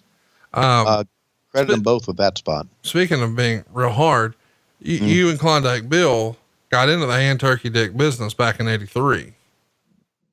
And so now you've got, hand turkey dicks from 83, 84, 85, 86, 87, 88, 89, 90, 91, 92, 93, 94, 95, 96, 97, 98, 99, 2000. And you started to wind it down in 2001. But what I noticed based on the Observer, and this is all in this week's issue, that you got the guys to sign it and date it. And there was a bit of a theme. Was this like a Starcade tradition, the hand turkey dicks? No, but I remember walking into the bank and he said, Mr. Schiavone, what type of business? We'd love to give you a small business loan. What type of business do you and Mr. Solowico have? And I said, hand turkey dick business. You're so full of shit. Is that what the banker said to you? The banker didn't think it was serious business. If there's one thing I know for sure, it's that hand turkey dicks are serious business. Well, they have been, because they kind of lit up the internet the last couple of weeks. Well, yeah, because this is like finding buried treasure. First of all, I'm jealous that you have had this entire time. I was just at your house. You didn't break out this lunchbox and show me. And by the way, for those of you at home, yes, it was a Kiss lunchbox. It's one of those old Dave Bautista collectible ones, but it was a Kiss lunchbox filled to the brim, overflowing with famous wrestler hand turkey dicks. And I understand from talking to Bruce Pritchard, the biggest hand turkey dick would have been Batista's. Well, he's never confirmed it. He won't even talk about it. Bruce's mum's the word on turkey dicks in general, but specifically with Batista's. Oh, that drop kick. Come on, Nick. Jesus Christ. Looking back on this, the referee in the neck brace did not fucking work at all. You know why they're doing it? Well, yeah, I know why they're doing it. Why are they doing it? For a storyline. What's the story? Nick turning NWO. Well, then why are you shitting on it? Because because you can do a storyline without it being a part of every match. What a nice pinning combination. Hadn't seen that one in a while. Yeah. What would you call that? The Mahi straw cradle. A Mahi straw cradle? Yeah, well, let's roll with that. Go on about your business there, Excalibur. There you go, buddy. What I'm saying. Here comes the slider. Oh. Middle rope springboard. 1, 2 count.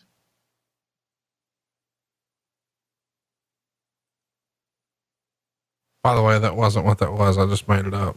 Yeah, I know, but it sounded good. Yeah, you bought it. Yeah. Did I sell the hand turkey dicks enough, or should I go back to it a little more? Yeah, no, you sold them, man. You sold me on it. You made me wanted to buy one. Oh, that's excellent. In the new year, we're doing that. Limited edition hand turkey dicks. What we'll do is we'll have you, I don't know if you remember, but back in the 90s, do you remember this? No. Okay. Do you remember Bo Derek? Oh yeah. 10, perfect 10. She did a pay-per-view. Yeah. Do you remember this? No, I don't. She did a pay-per-view in the 90s? She did a pay-per-view where she painted, she got naked. Okay. And she used her naked body to do paintings. She went on David Letterman to promote it. And I think that we could do that with you and hand turkey dicks. You could dip your freshly manscaped balls into some paint. Jesus. And between the different paint color combinations and the different construction color combinations, and you having a little bit of creative license, we could make some really cool stuff. Hey, you know what? Okay. Let's do a little promotion. Since tomorrow's Halloween, if you're listening to our show and you go carve a pumpkin in honor of WHW. How about if I carve a pumpkin with my dick? How's that sound? Is that what you're going to be doing this week on AEW? Oh, Wait, what do you think Mike Tenay is saying to Lex Luger here? Lex, I want to ask you about your match coming up against Arn Anderson. Well, here's what I got to say about Arn Anderson. You see that? His dick is only the size between my thumb and my finger. Because the fact is, Arn Anderson, you were in the gym just yesterday, and you do not have feelings in your right hand anymore. So I'm going to take you out. That's right. I may be able to legitimately win a match. Because as we know, if wrestling was real, I could not win a fucking match. Why? Because I don't know how to do a clothesline. I don't know how to do an elbow drop. I don't know how to do a backslide. I don't know how to do a top rope double axe handle. Hell, I can't even do a figure four. But the fact is, I look better than you, Arn Anderson. Bring it on, baby. Because me, with my fingers drawing that line across on these interviews, much better than you. And the fact is, Arn, I'll always make a bigger payday than you. Because I'm Lex Luger, the total package. Can't wrestle, but I look damn good. Even here in 1996, years after I first debuted in wrestling, I still look good. I'm all oiled down. I've got the biggest traps in the world.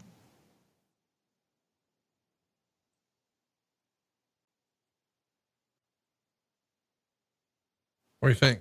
I got the biggest traps in the world. So now it's time for Arn Anderson and Lex Luger, right? Yep.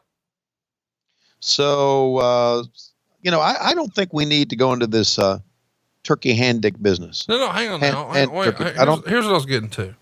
Okay. Tomorrow's Halloween. Carve a pumpkin tonight for WHW. Yeah.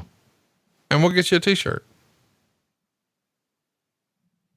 So if you have the best WHW themed pumpkin, you win a t-shirt. So what we're going to do is we want you to submit these to @WHW Monday on Twitter. Send us your picture of your WHW pumpkin. Doesn't have to be the letters WHW, anything related to our show. We'll post them on Twitter and we'll let the fans vote who had the best WHW themed pumpkin. And the winner gets a little prize pack, autographed 8x10, some buttons, some cool swag, some cool trading cards you've never seen before. But most importantly, pick anything you want over at lowestrules.com. Any shirts you'd like, boom, on the way. Again, the marketing genius is at it again.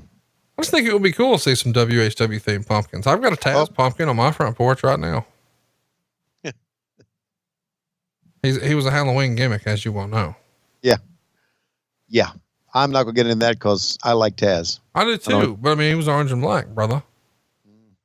Help me understand though. We got a hand turkey dick shirt coming up on lowestrules.com. You don't want that? You really got a hand turkey. Who would walk down the street with a shirt that said hand turkey dick? Hang on now. First of all, the shirt's not going to say that. It's just going to be our actual hand turkey dicks. Oh, it's going to be a drawing of a penis, a drawing of a dick. No, it's a turkey. What's wrong with you? It's a turkey, but how's it a hand turkey dick? Well, how is it a hand turkey? It's a turkey, but we drew it with our hand. Well, this is a turkey that we drew with our penis. Here's the thing. Yep. You think this is like something people, who would wear that? We've got a shirt that says the Panty Monster on Klondike Street. We've got another shirt that says hard to beat. We've got one that says Klondike. We've got Elegante Baloney. We got finger licking. Cat bath. We got cat bath. We got slap dicks. Well, I mean, you're acting like we don't have a Parker's Jump Rope Academy or a You Can't Fake Hepatitis or What a Slap Dick or Hot Tag Express or Flare Hit It First or Slap Dick Nation. I mean, like we have a low key big hog shirt. We have a fat Nostradamus. We have a picture that's just an arrow pointing to your penis that says Big Josh. We have an outline of the state of Alabama that says we win championships and fuck our cousins. We've got a Bill's glass bottom boat ride. We've got a kayfabe VHJ. We've got a shirt that legitimately says "Shy Shitter." It's a drawing of a man on a toilet that says "Shy Shitter." We've got another shirt that says "Blumpkin Mania." And you think us drawing a turkey is somehow worse than a shirt that says "Bat Winging"? What the fuck are you talking about? We have a shirt that says "The Goddamn Candyman." All of our shirts are shit shows at lowestrules.com. We've even got the handicap placard and it says "Life gigged me." We're making fun of handicap and people who shit and people who shoot inordinate amount of sperm out of their penis. We've even got an FMW shirt that says "Fuck Me Wrestling." We've got just one shitty shirt after another at lowestrules.com. And you're over here like, who would wear that? Okay. I agree. Sorry. My fault. Shouldn't have said it like that. You're exactly. So buy them turkey dick hand shirts or turkey hand. Buy them shirts right now at lowestrules.com. By the way, I want to remind you that you fired Steve Austin because he wore black trunks and black boots. Oh, let's not get into that. I did not fire Steve Austin. You personally did. And now Arn Anderson out here, black trunks, black boots. Lex out here, black trunks, black boots. Wrong thing to do. By the way, when you, this was a sign here. This was did you ask Eric why this happened? No, but I know what you're going to say. This is a sign that the agents weren't paying enough attention. It's a sign we had too much going on. I think we needed a continuity director in the back. Do you have one now for AEW? Somewhat, yeah. Oh, I was going to say I could do that job. Cause I mean, I can't get hired over there. I've been trying. Oh yeah. Oh yes, you can. You could get hired tomorrow. What would I do? So don't start that bullshit. Get hired tomorrow. What would you recommend me to do? Me, I'd recommend you working in our social media department. Well, I mean, Jeff Jones does that. Work with him. Oh, I can't have Jeff as my boss. He's mean. Okay. Jeff would be very mean. You know, Jeff's so mean. I had friends quit talking to me because Jeff was mean to them. Process that. They quit talking to me because Jeff was mean to them. I get it. That's secondhand mean punishment. I got secondhand punishment and I didn't do nothing. Right. I get it because he is a mean guy, but I think you can work in our social media department. I think you can work in you could get a job with AEW today, but you got to sell mortgages. Can I negotiate with you? No. I mean, why not? I negotiated for you. Why can't you negotiate for me? Because I'm not as good at it as you are. Oh yeah. I forgot about that. Yeah. All right. So what do you think about this match? How many stars did this freaking match get? Well, I'll let you guess. All right. I got 2.5. 2 3/4. You were really close. Yeah. I would say better than you think considering Luger was involved. It was typical Luger Anderson match where both were working hard. Luger hit Anderson in the back 3 times with a chair to gain revenge of the angle on Nitro, then put him in the rack and Anderson submitted. After the match to set up the next angle, Anderson did a stretcher job and they explained he was taken to the hospital and that Flair and Jarrett went with him to explain why they weren't there for the next angle. Of course, Tony Schiavone could have done a better job explaining all of this, but instead he was busy adjusting his chair to make sure it was higher than the American Dream Dusty Rhodes and the greatest talent our industry's ever known, Bobby the Brain Heenan, who definitely doesn't call me every week with updates. Well, there you go. It's an amazing story about Arn Anderson, about his back and what happened to him lifting weights and everything right before this. By the way, we're on a roll with that show. We just yesterday dropped a new episode with him, and it was about one of your favorite moments in wrestling when Ric Flair came back to WCW in September of 1998 in Greenville, South Carolina. We play that whole segment and get his reaction to it, but we talk about, you know, how really Arn was in a unique spot because it's his best friend who's fighting with his boss. So he's got loyalty to his family to keep this job going. But at the same time, he's got loyalty to his best friend who's really responsible for him having the job in the first place. So he is in maybe the worst spot of all, as Eric is up there giving speeches saying nobody in here ever drew a dime and I'm going to bankrupt his family. And it's a tough spot for Arn to be in. I don't think anybody has explored it the way we did. So check it out. If you haven't already, just look for Arn, ARN, anywhere you enjoy podcasts, or go to Arn Show Live or arnshow.com, thearnshow.com or arnshow.com. But we do have a live show coming up, and I wish you could join us, but you've got fucking football. But we're going to be, WrestleCade doing our very first live show together, arnshowlive.com. And you and I, before you know it, gosh, like 2 weeks from now, we'll be in Nashville, which is going to be pretty cool. Me, you, and JR. Right after the big AEW show in Nashville, we're going to head up the street to Zany's and tell some stories. And I know for sure that we've got a handful of AEW talent who've already texted me and asked if they could come check it out. So the stars of AEW and of course the voices of your childhood will be there. Go to supershowlive.com right now if you'd like to pick up tickets. They're just 30 something bucks. We'll be doing a meet and greet after. The Moscow Mules are going to be flowing. It's going to be a good time. Going to be an exciting time for all of us to be there and be part of the show. And I can't wait. And, so it should be a lot of fun. Now they're working on the outside.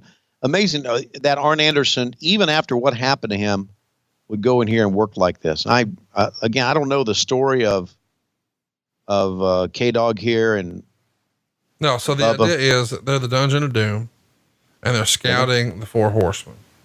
The Dungeon of Doom is still alive. Yes. Okay.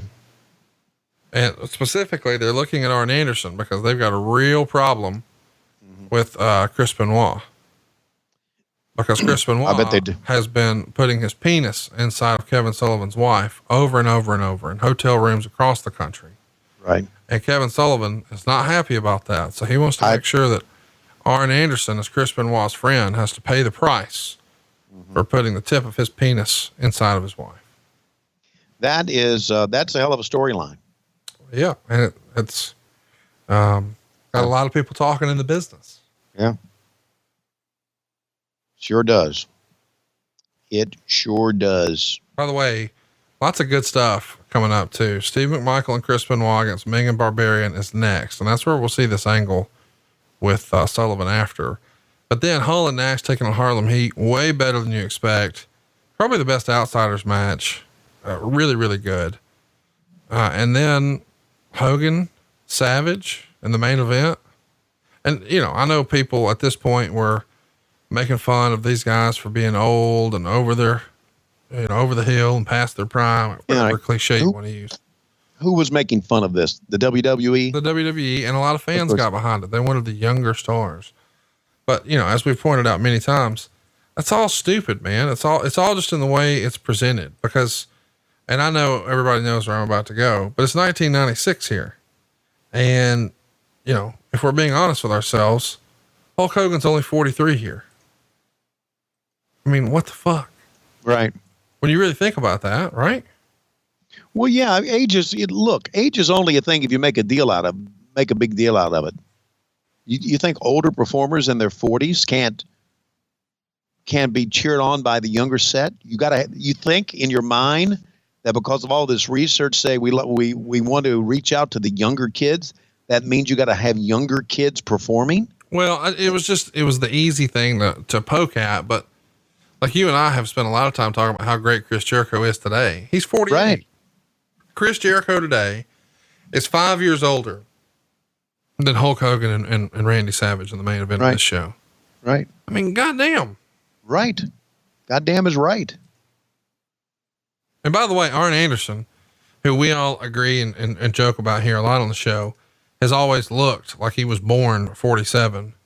You want to guess how old he was here? Arn Anderson would be, let's see if Jericho's 40. I don't know how old Arn Anderson would be here. My age. He's 38. Wow. Arn Anderson right here is the exact same age as me today, 38. Wow.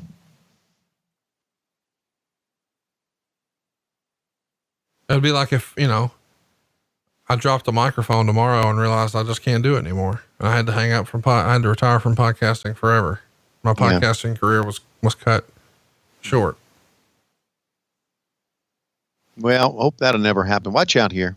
No, it will. Bam. I'm retiring next year. That's it. No, you're not. Who's going to take your place? Casio? Nobody wants this show to continue. People want it to just die a merciful death. Right. Yeah. You know what? Again, you listen to the You listen to the voices of the idiots. Oh no, I don't. Listen, people love this show. This won a poll. I don't know that you saw this, but some fan ran a poll over the weekend that said, "Hey, what's your favorite of all the Conrad podcasts?" And he included all of them but Eric, which made me laugh.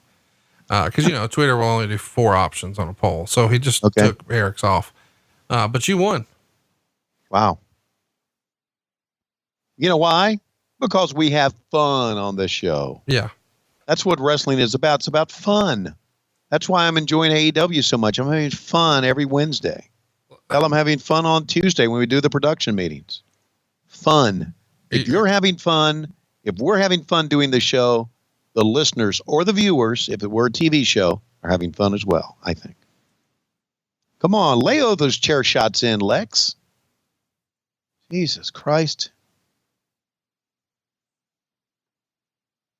Now he's going to rack him, and that's going to be the end of the show or end of the match.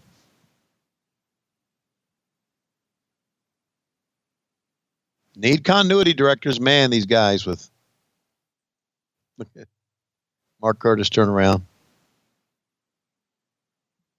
Think I could get a continuity job with you guys? I think you could. That'd be cool, man. I think you work in the continuity department as guys walking out and say, nope, you guys have to change it up. Think you could put in a good word for me? Sure, I can. How about the rack? There it is. This is Arn Anderson's last match, my friend. How about that? I guess it makes sense. Arn Anderson got famous putting over Lex Luger, and he went out putting over Lex Luger.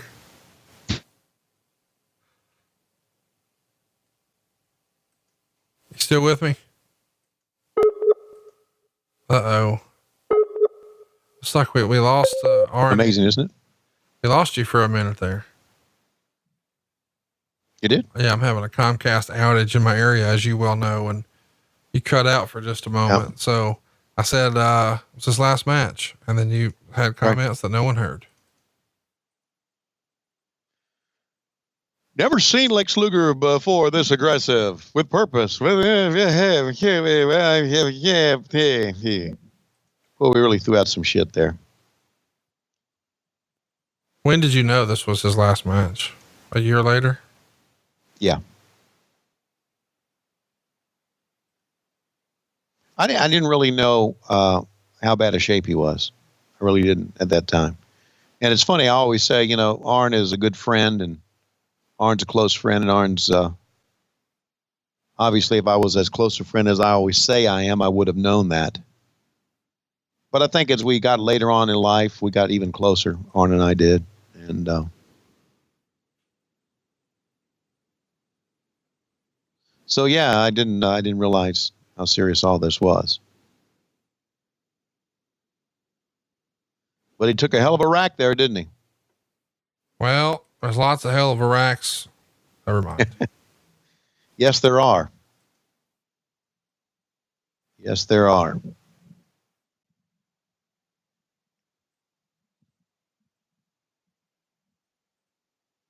Okay, so what are we talking about now? What's next? Slob on my knob like corn on the cob? We already did that. Oh, okay. You want to do another one? No, hell no. One a week's good enough for me. Steve McMichael and Chris Benoit are going to take on Ming and Barbarian, but first we got to stretch her out. The enforcer, the founder of the Four Horsemen. Founder of the Four Horsemen was right. And I guess we didn't realize we are seeing, in many ways, if I can use this term without everybody getting all jacked up about it, a historical moment here, aren't we? Last match, right? Yeah, last match, man. Arn Anderson leaving the ring for the last time as a performer.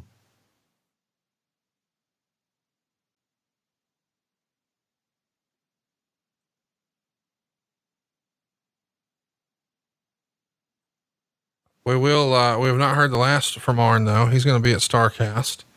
I guess now's as good a time as any for us to, talk about StarCast because, just for the listeners of this show, we've got a special offer. If you're going to make it to Baltimore, if you use the promo code Tony, you can get 50% off. How about that, Tony? TONY, 50% off. Go to starcast.com. Don't forget there's 2 R's in Starcast. On Thursday, we've got a happy hour at Jimmy's at 6:05. Then the biggest birthday bash in the history of our great sport, which includes some hellified eating from Jimmy's famous seafood. And we've got some of the biggest names in the history of professional wrestling who are going to be joining us there. And then Tony's going to host a little karaoke after. Friday, we're at Rams Head Live, and man, it is all about AEW. We're going to kick things off though with something I don't think's ever been done. We made the Stars of Starcast, hosted by Colt Cabana. We've got George South, we got Barry Horowitz, we got Dwayne Gill, we got Bobby Starr. Those guys have never had a platform and a microphone like this before. They're going to get to tell some stories that have never before heard. And right after that, we'll kick it off with A Boy and His Dinosaur. We'll have Jurassic Express sitting down on the Taz show. Taz will be hosting that. And then we've got Excalibur doing a stage panel called Killing the Business with the Young Bucks. Then we've got Jim Ross catching up with John Moxley.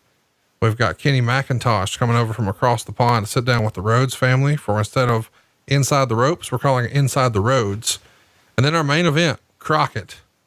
And Dave Meltzer will be there. Bruce Mitchell will be there. But most importantly, Tony Schiavone will be talking to Jim and David Crockett. Jim has never done anything like this ever before. And then what we're just calling the Starcast Talk Show, hosted by Taylor Williamson. Lots of stars of AEW will be there. And Saturday's all about nostalgia. We've got the Great American Baltimore with Lex Luger and Magnum TA and Arn Anderson and Ronnie Garvin. We'll also have the Great Muta. For the first time ever on stage, Sonny Ono will be translating. You can ask a question to the Great Muta. He'll tell his story and Sonny will translate. We've also got Making History with Ron Simmons. He'll be visiting with Scott Hudson. And then something totally unique, World Championship Women with Medusa, Missy Hyatt, and Baby Doll. I don't think that pairing has ever been there before. And after AEW's Full Gear, we've got the official Full Gear after party. And if you don't have tickets to that show, you can buy a bundle in Starcast. But if you don't want to go and you want to just go party instead, Jimmy's Seafood has a Full Gear viewing party. But the after party is going to be the place to be. And then on Sunday, we're calling it Halloween Hangover Brunch and Cosplay Contest, also at Jimmy's Famous Seafood. Lots of cool stuff going on this year, man, with an old school vibe. Sounds like a great lineup, man. Sounds like a fantastic lineup, and I look forward to being a part of it. So check it out, starcast.com. Use that promo code Tony, and you can save 50% off, including meet and greets with Sting in the red, white, and blue for the first time ever. We've also got really, really cool photo ops with guys like the Shockmaster. It's going to look like you're busting through the wall with him. Just really, really cool stuff. How about this? For the first time ever, with some of the enhancement talent we were talking about, you not only get your picture with them, you get to pin them. You're going to lay on top of them, hook the goddamn leg, and get your picture made. This is an interactive, immersive experience. Get to Baltimore, use our promo code at starcast.com, Tony, Tony. You'll save 50% off. And if you can't make it, no big deal. Go order it at Starcast on Fight. You can see all these shows. I think it's 11 or 12 panels. But you also, if you pre-order at Starcast on Fight, you get 1, 2, and 3. So it's like 100 hours of content or some crazy shit like that, like 70 shows or some insane number, for just $39. Starcastonfight.com. You get it live, you get it on demand, you get unlimited replays. It's HD, it's global. You can watch it anywhere you can get a cell signal or Wi-Fi. You don't have to have Wi-Fi, but watch it on your phone, your iPad, your computer, your smart TV, whatever. Starcastonfight.com. You know, something I never did understand, and I was on the inside on this, I guess, in many ways. Something I never did understand about the Benoit Nancy angle, Kevin Sullivan angle. Was this an angle that was based on real life, or did real life take place because of the angle? I don't know what was first. I think it is a little chicken and the egg, man. Yeah. I kind of really thought it was the angle came first, and then because of the angle and they were together so much that it spurned or it spawned a relationship. That was my feeling.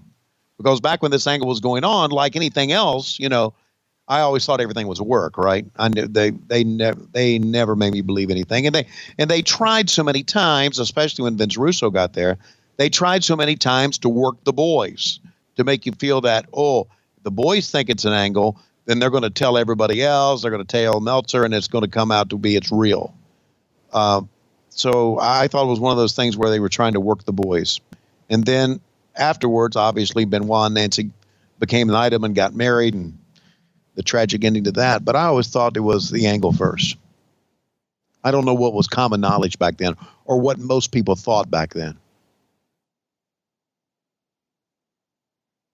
But it became an angle, right? Real life becomes in the ring. I mean, there was a thing where Buff, holy shit. Can you imagine if these guys fought in real life? Yeah. Serious business. Steve McMichael and Ming in real life. Yeah.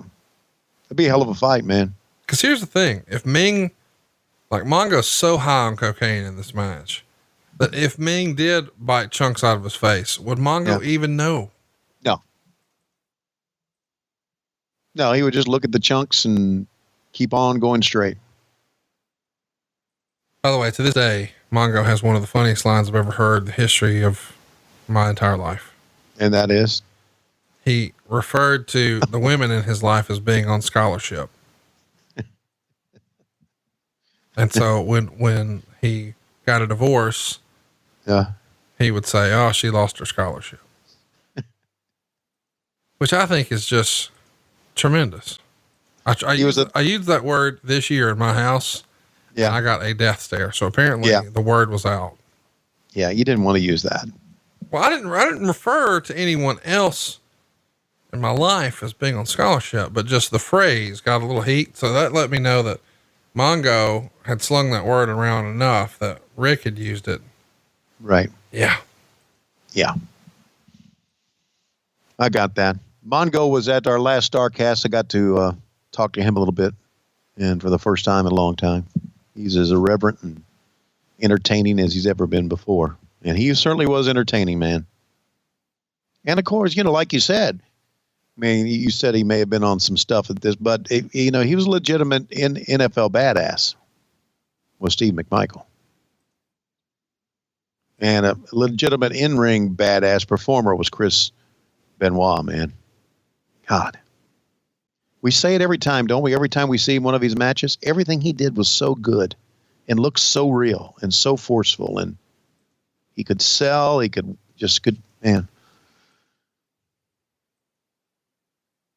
We talked about our, it's a well-worn thing here on this program, but we talked about our Mount Rushmore of great workers.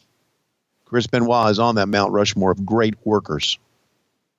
Not necessarily biggest superstars, but great workers.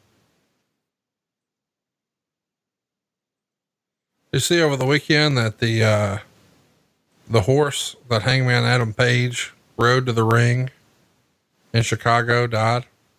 I did not see that. Yeah. Hunter Horse Helmsley, or Stoney as he was known by his family, passed away this past week in Wisconsin. Uh-huh. He got well wishes from Hangman to say, may he gallop eternally through the great pasture in the sky. I would echo those sentiments. What did you think of old Hunter Horse Helmsley? Did you get a chance to meet him? Hunter Horse Helmsley? Yeah. Yes. As a matter of fact, I asked him for a job many times. No. The actual animal. Oh, the horse. Horse. Oh, you're talking about the Triple H with 4 legs. Yeah. Never met him. No. The fuck? What? That was really his name, Hunter Horse Helmsley? No, Adam Page just nicknamed that to be funny. Oh, okay. His real name is Stoney. I just said that, but you were Stoney. looking at Deborah's boobs. Well, yes, I was. Very firm. Boobs. Very, very firm.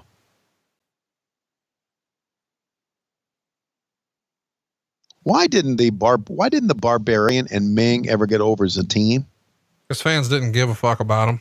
Why didn't they? I mean, look, the Wild Samoans were over, weren't they? No. In their day, they weren't over? Yeah, in the 80s. And Ming and Barbarian would have been over in the 80s. But here's the deal. They didn't cut promos, and this was the promo era. Yeah. You know what? I got that. You're exactly right. Here's the thing. Like, in order for them to get over, and I'm not saying this to be funny, you got to make me care. Well, why would I? What is there to care about? What do we know about Ming and Barbarian? That they're badasses? That's all we know. That they're Samoan? We don't know anything else. Right. We know that where they live, the literal Dungeon of Doom, they have water that's not hot. It's startling that it's not hot. Right. That's all we know. Yeah. What was that flip right there? I don't know.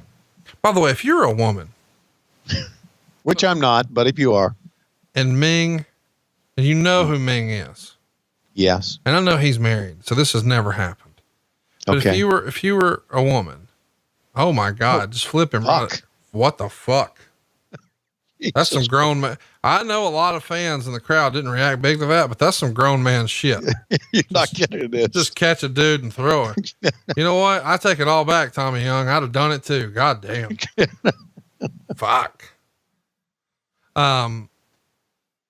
If Ming hits on you, Yeah. you kind of can't say no, right? I'm not saying he's forcing himself on people, but I'm saying if you Right. know, like, but if you Well, if you say yes, that could also be bad. Yeah. Right. You can't say yes. You can't say no. You just got to try to slip out the bathroom. Right. But he was, I mean, take a look at him. He's strong. He's tan. He's handsome. He's a very ruggedly handsome guy. I'm not arguing any of that. I'm just saying, Okay. as aggressive as we know he can be, Mm-hmm. you got to wonder, like, is this good for your personal health to engage in an activity like that? Yeah. Yeah. I see what you're saying. If he got kind of excited, Right. you might have to have a little surgery. Right. You wouldn't have to sell. Wow. By the way, did you see You're right. Dolomite over the weekend? Dolomite, I did not, but I saw the trailer to it. I'm sure back in the day you saw Dolomite in theaters, right? I did not. Well, did you see it on TV or VHS? I did not. Do you know what the fuck a Dolomite is? Well, I know that it's an Eddie Murphy thing on Netflix. Oh, Jesus. You don't know about Rudy Ray Moore for real? No, I don't. All right. So Rudy Ray Moore is, he did a comedy back in the day, and then he decided to sort of like self-finance a movie. And it was like one of the big hits of the blaxploitation eras. Mm-hmm. And he bet on himself sort of Master P style, and it got over.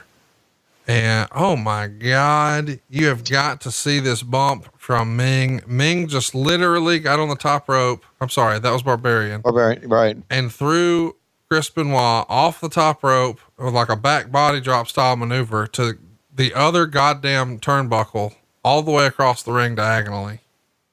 I'm sure Chris had to help a little bit because I don't want to believe that level superhuman strength actually existed. It's worth seeing again, guys. If you're watching this with us, Son of a bitch. son of a bitch is right. Man, I'm never fucking with Barbarian. Had I seen this match, I would have kept all that Tommy Young shit to myself. Motherfucker. The amazing part about these two guys is they are sweethearts. They are. I can't but- believe I'm recommending this, but go out of your way to watch this match just so you can see Barbarian do some like grown man shit. Hey, what are they doing with all these tags? Like they're tagging to get in and out of the ring. They're doing it again. There they go. But why are they doing that? Because they're a tag team. Oh, okay. I've just been watching a lot of wrestling lately. I didn't think you had to do that. It's like Lucha rules now. Oh God. I'm just fucking with you. I know you hear about that a lot. Huh. Is there anything that annoys Jim Ross more than not making a tag? Nope.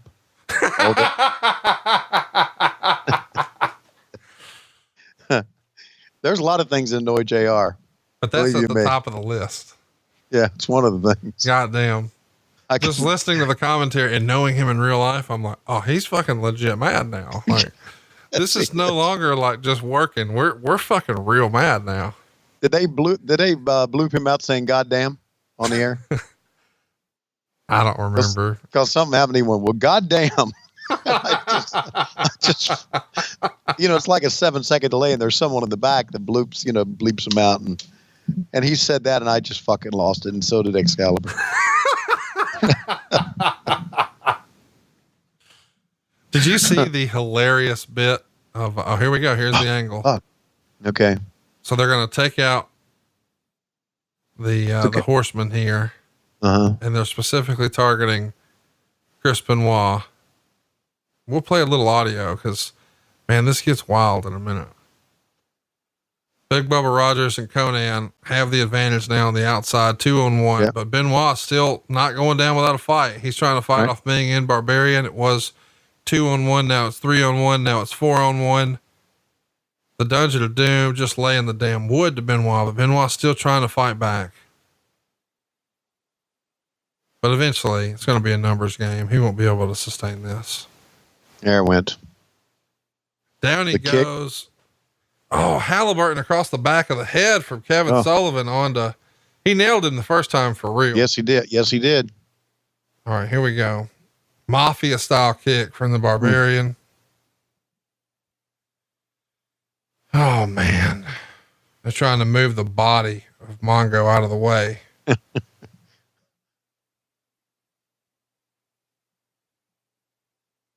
Wow. Look at this. What a beat down. But we're not, it's 4-on-1, putting the boots to him. Nancy Sullivan, woman in the corner. We'll just play some audio here.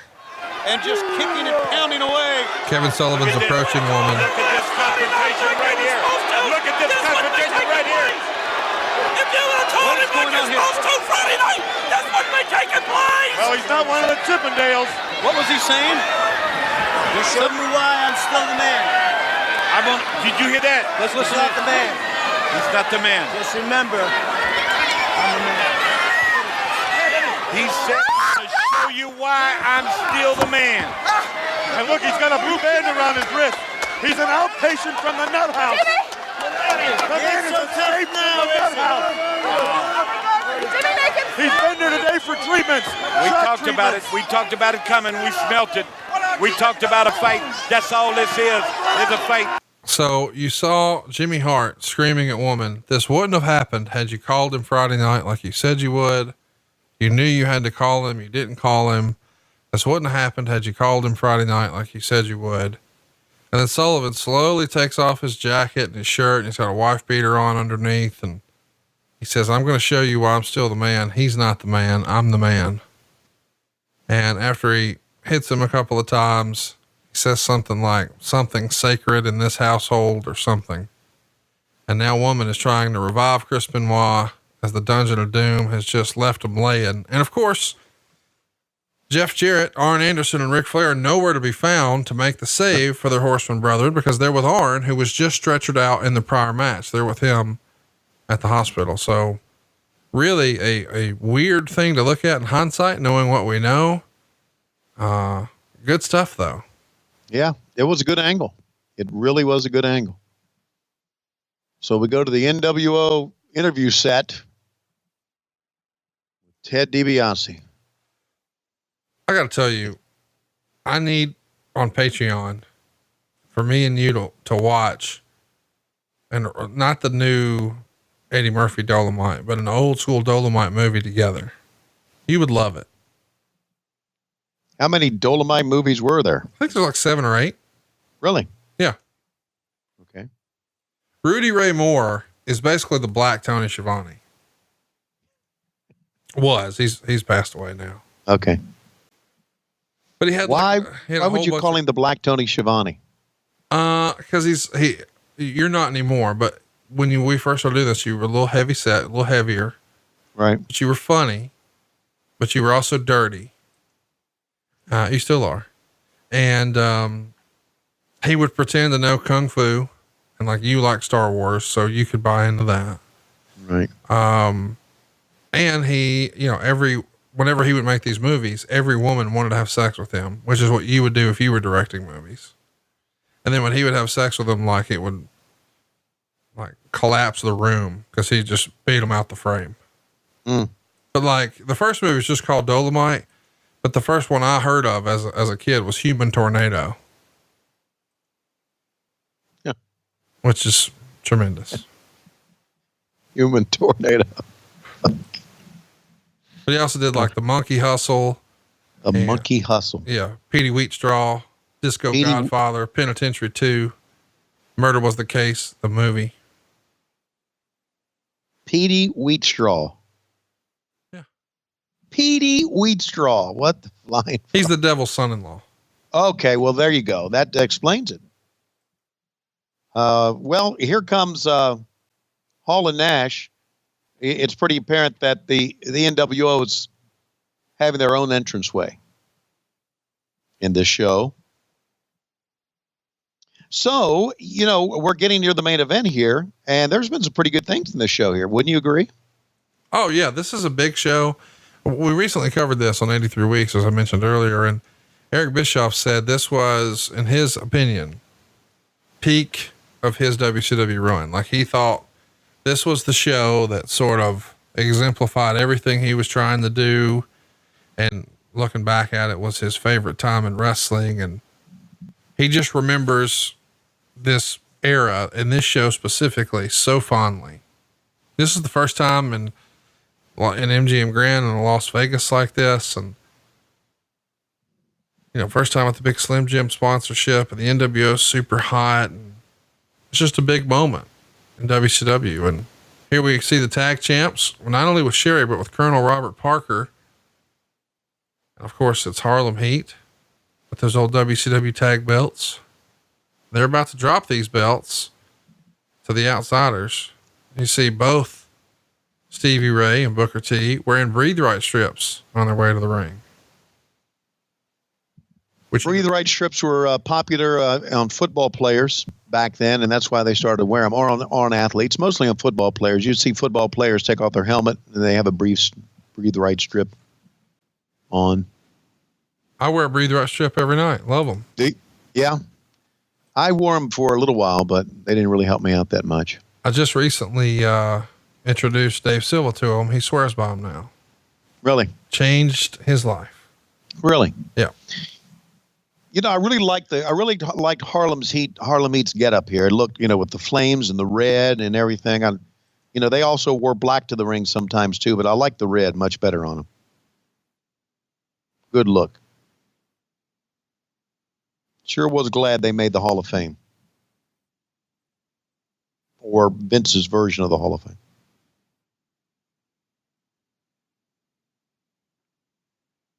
In your opinion, is Scott Hall one of the best wrestlers to never be world champ? Yep. Why do you think it is that? Do you think Scott Hall was never world champ? And like right here, I always sort of viewed Kevin Nash and Scott Hall at the same level. Like, I didn't think Kevin Nash, I know he's literally bigger, but I didn't think, as far as being a star in the wrestling business, he was a bigger star, especially not on the WCW side of things. Like, I felt like Hall debuted in just as big of a way, maybe bigger. Yeah, it was a bigger way than Kevin Nash. And since they're a tag team, I sort of viewed them on equal footing here. I know beforehand, Diesel had more success as a single star than Razor Ramon, but I viewed them here on equal footing. Nash would go on to be world champ again, as he was in the WWF, but Hall never had the opportunity. And I wanted a take from you. Do you think that's based on talent, based on politics, based on reliability? Why do you think Nash had the opportunities that Hall did not? Yeah, I think it was based on reliability. That's a very valid concern in the backstage area. And when you're booking and when you're creating and when you're running things, reliability is very, very, agents and producers and whatever you want to call them, coaches and creative people get together and say, hey, what about this guy? And a concern would be, is he reliable? Can we elevate him enough? And once we elevate him, will he, because Hulk Hogan was not only the world champion of the WWF, he was also the main star, and he was the leader. He represented the company. Same thing can be said about Chris Jericho right now with AEW in many ways, even though I know the elite is part of that as well. Ric Flair was the leader of the company. With Scott Hall's past, could you trust him to be the leader of the company? Would he represent the company the right way? And the answer probably would have been from a lot of people, no.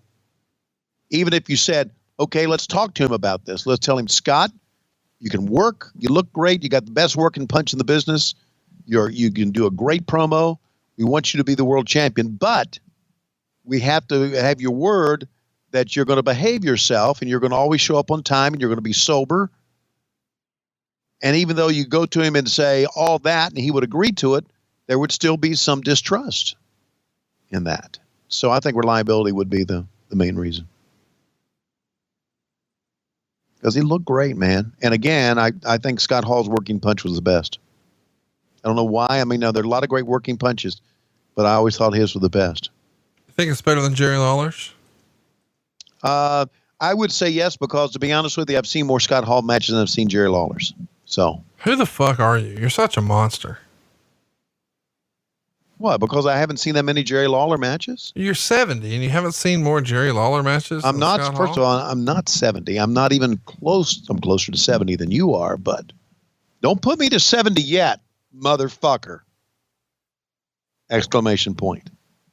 Are you going to announce all your punctuation for the rest of the show? Question mark. No, comma, motherfucker, I'm not. Exclamation point, exclamation point. You get it? Question mark.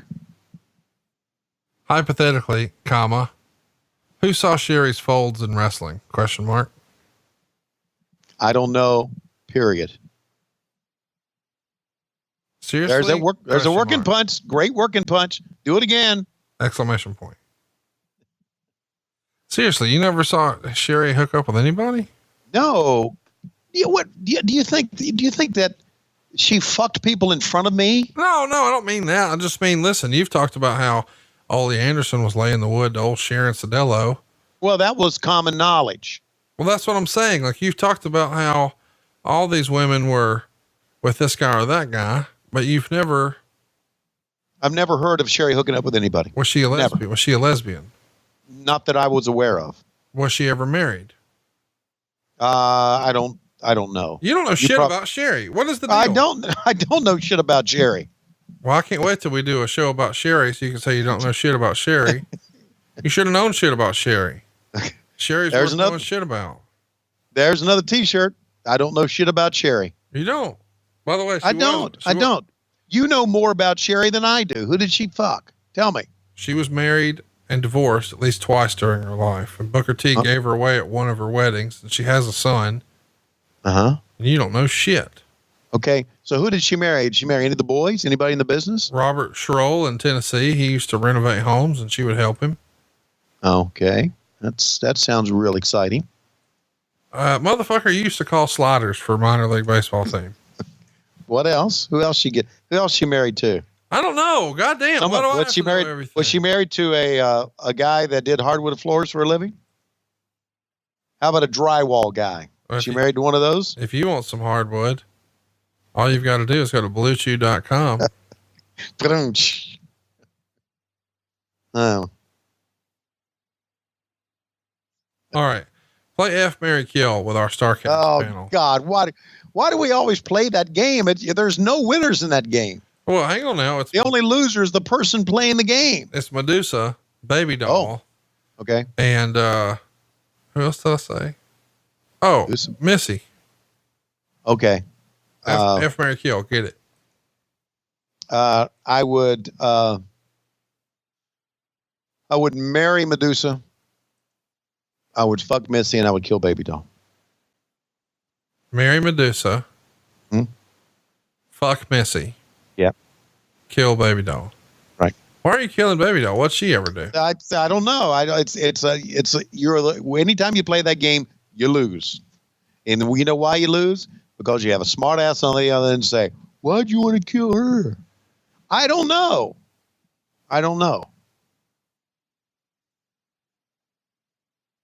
Hey, I got an idea for another show on our Patreon. But go ahead. Tell me you're Although back in the day, I really, really wanted to tussle with Baby Doll back in the day. not now. Oh, no, I don't. No, I didn't say not now. I'm just saying back in the day, I did. Can I get you to tussle with her on your birthday? What if I get like a big Baby Doll cake and she jumps out of it at your birthday party? That'd be good. By the way, do you know how hard it is to get a baker in downtown Baltimore to accept and agree to make your vision of a hand turkey dick birthday cake come to reality? You know how long I had to explain that and how many different bakers hung up before I finally got one who would agree? So you want it to be like, what now? And All this right. is our life. Yeah, I know. We're calling bakers to make hand turkey dick Cakes. cakes. Oh Lord. have mercy. You know what I just realized too? I hope Matt Coon does not come, because if he's at the karaoke, he's going to insist on singing. And if he starts humming, Yeah. We'll start yanking off. right to the beat. Well, you know, when there's music around, he'll want to come. Literally. He'll probably want to get some kids to come in and lip sync it. Yikes. Well, and that's what he does at that school. He teaches Oh, I children know. to lip sync. Teacher lip syncing. I know. No one I get leaves with any musical talent.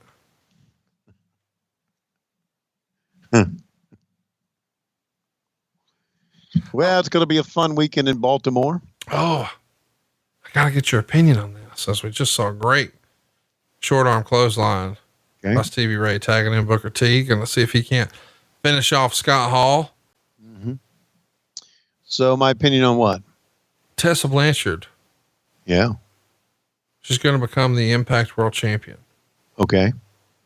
not the women's belt. The big They're belt. going to give the big belt.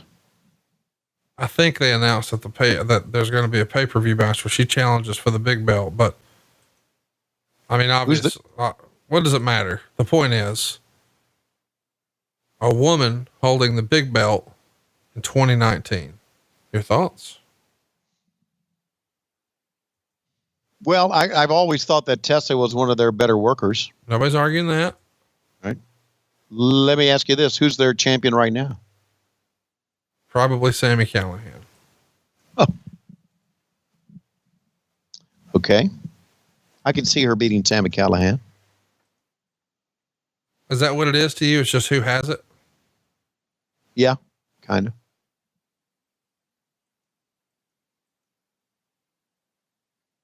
Yeah. At this very So- moment, You're at, the question is, what do you think about a woman wearing the men's title belt? I believe the story is Sami Callihan, beat Brian Cage for the Impact title. And a few months ago, Impact presented Sami versus Tessa as a main event of a pay-per-view, but there was no belt on the line. Uh-huh. And I think the rumor and innuendo is that they're going to have Sami defend his title against Tessa Blanchard, which means in theory, there could be a woman holding the big belt. You think that's good for business?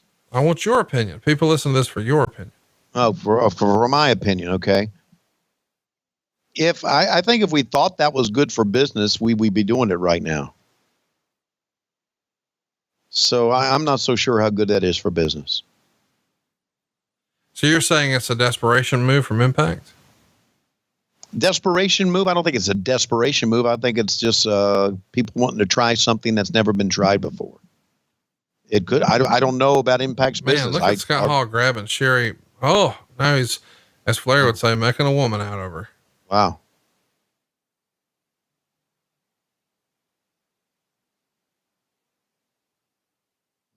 Hell of a kiss. She's still selling it. Yes, she is, man. I'm married. Maybe nobody knows for sure. Down I go. My husband putting down wood flooring and drywall. Out in Gallatin, Tennessee. And I'm down here making out with Scott Hall, and he tasted like mouthwash. Woo. And I'll be on my knees right in front of you, Colonel Parker, as you saw. Tap me on the head. Give me a heads up.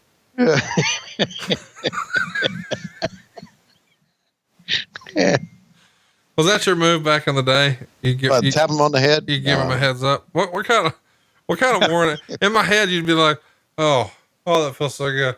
I'm desperately out of time. I gotta blow."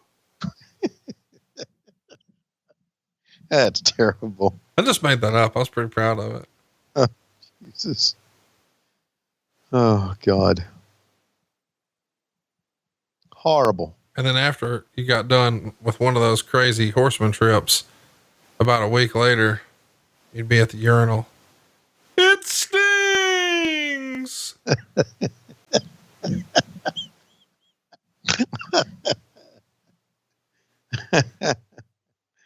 Oh, God. So would you give a heads up back in the day? No, shit, no. Oh, just get him by surprise. Bam, bam, bam. Well, it's on you now. I think it's like good etiquette to give a heads up. I think you're even supposed to ask permission. Yeah. Do you think that's polite? What? That's give a heads up? Proper etiquette. Now, are we talking about two different things here? What do you think we're talking about? Were you talking about me taking my dick and whacking him on top of the head with it? Oh, no. No, you can't do that. I don't think that. No, that's why I said it'd be impossible for me to do that, but not for Robert Parker. I thought we were talking about when you were about to hit your finish. Uh-huh. You give a heads up. Heads up. About ready. You know when somebody's putting you over. Oh, here we go. Here comes the finish. So Colonel Robert Parker teased like he was going to hit him with the cane. Yeah. And then didn't. And now he just says, "Give it to me." Now he's got it. And Parker's going to scurry away. Nails him once, nails him twice. Terrible shots. Stevie Ray sells it like he died. Steps over the top rope. Both guys down for the count. See what happens. Just roll over, Scott. Took all day. 1, 2, 3. There you go. Harlem Heat lose the belts. Booker T did not jump in to break up the tag. Booker T's confused. What could have happened? Why is he down like this? Nash steps over the top rope. He's going to collect both the belts. Him and his best friend are now the WCW tag champs for the very first time. And here was, I thought you saw the crowd pop when they won the belts. Yep. That was really there were so many mistakes made back then, but they tried to position these guys as heels and the WCW as baby faces taking over the company. But they made them cool. Right. They were cool and fans identified with them and they were really the baby faces. If you looking at straight baby faces heel the way it looks, but you're right. They were cool. Had the wrong guys.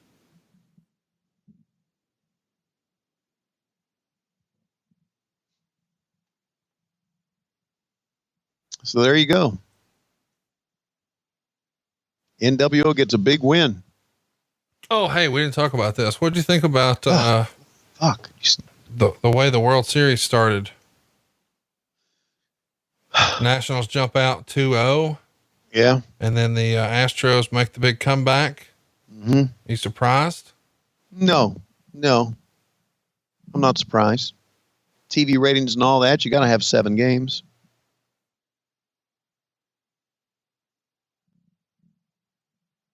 I'm not. Yeah, you know what? Can I also say this? Because of all that I've got to do and working with AEW and doing Bulldog stuff. And Don't you say this. I'm going to say this. I don't give a shit about baseball right now. Oh my God. I don't give a damn about the World Series. Oh my God. I don't care about it. You've turned your back. No, I haven't turned my back. I don't care about the World Series. I don't have it. If the Braves were in it, I would care about the World Series. The Yankees were in it, I would I would want to watch it. But Astros and Nationals, I don't give a damn about it. What kind of bullshit promo is this? This is the worst commercial I've ever seen for a wrestling pay-per-view ever. God, World War III. Sunday, November 24th. You know, when I see Sunday, I just think this is what replaced Starrcade. Yep. Jesus Christ. In fairness, Starrcade just moved to December. That's all. Yeah, but still, you know, it was, I guess. Thanksgiving tradition, baby. Exactly right. A Thanksgiving tradition. Okay, here we go. Had a Sting look about him there, didn't he? Yeah. So as a reminder, Hulk Hogan's going to show up to this pay-per-view wearing a hairpiece. And this is something he wore in the Three Ninjas movie. Uh-huh. And they decided this was Hogan's idea, according to Bischoff, that he wanted to have a little fun with this hairpiece. He said, I've got this. What if at some point I start showing my ass and Savage takes it from me and he puts it on? We could really have fun with it. And Bischoff thought, says Hogan is for it and it was his idea. This could be tremendous. Of course, Savage jumped at the chance. So they have a lot of fun with this thing. I think it's pretty cool that, you know, so many guys in wrestling take themselves so seriously. They don't want any of their sort of shortcomings pointed out. And we've heard the story about Wahoo McDaniel just slapping the shit out of somebody before when they called him fat and old in a promo. Meanwhile, Hogan is like, oh, let's have fun with this. It's a departure from what you expect. Well, yeah, it was. Again, Hulk Hogan gets wronged in many, many ways by fans online, by Dave Meltzer, by writers, by people who gets wrong many, many ways. Okay. We're going to have during this match, a very, what I think was a very great surprise here. Oh, at the end of the match. Yeah. Once Yes. it's all over, we get a big moment, a big return. Yeah. Something that nobody tapped your head and gave you a heads up about. Did not. When it happened, I remember my feelings when it happened. And my feeling was, oh my God, we are really rolling now. And I'm sure the fans felt the same way. When you saw Piper walk out, it was like, oh my God, they are really taking the big stars now. Because regardless of how old he was and what you wanted to say about it, Piper was, in the minds of many wrestling fans, still a major star. We should mention that match we just watched got 3.25 stars. I wanted to mention that because this is an era where you didn't see a lot of great ratings for tag matches. Right. Especially when it's the larger guys, Harlem Heat and Hall and Nash. You know, if it's the Express teams, of course, maybe not here, but that's a pretty good rating for them. Hogan out first. Usually the champ comes out last. Yep. Hogan out first, looking as only he can look. And by the way, let me tell you, it's a good hairpiece. It is. Tell you how good it is. I didn't realize it was a hairpiece. Until it came off. Yeah. And I just thought he just spiked his hair up and looked good. Fuck off. You thought he had hair plugs. I did not. Wait a minute. You just thought he had magically more hair now than ever before? I just thought they took the hair that was on his head and spiked it up. Boy, you're a gullible son of a bitch. In many ways, I am. What do you think? What do you think about bow ties? I'm against them. Yeah, I bring that up because Taz is against them. Yeah. He did a poll over the weekend where he like cut a promo on fucking, I can't believe this is real, but he cut a promo on fucking bow ties. On bow ties? He says, besides the tuxedo, does it bother you when dudes wear bow ties? He did a poll and it won. Yes. Silly, annoying. Right. And he replied, no reason for a grown man to wear a bow tie besides being a male stripper employed by a carnival, circus, or a bazaar, being a pro wrestling announcer in the 70s, being under the age of 10 years old, being Bob Backlund, being employed as a waiter or maitre d' or a groomsman. Yeah. I say bow ties should only be for tuxes, and nothing else. I think if you see a news anchor wear a bow tie, he looks like a fucking idiot.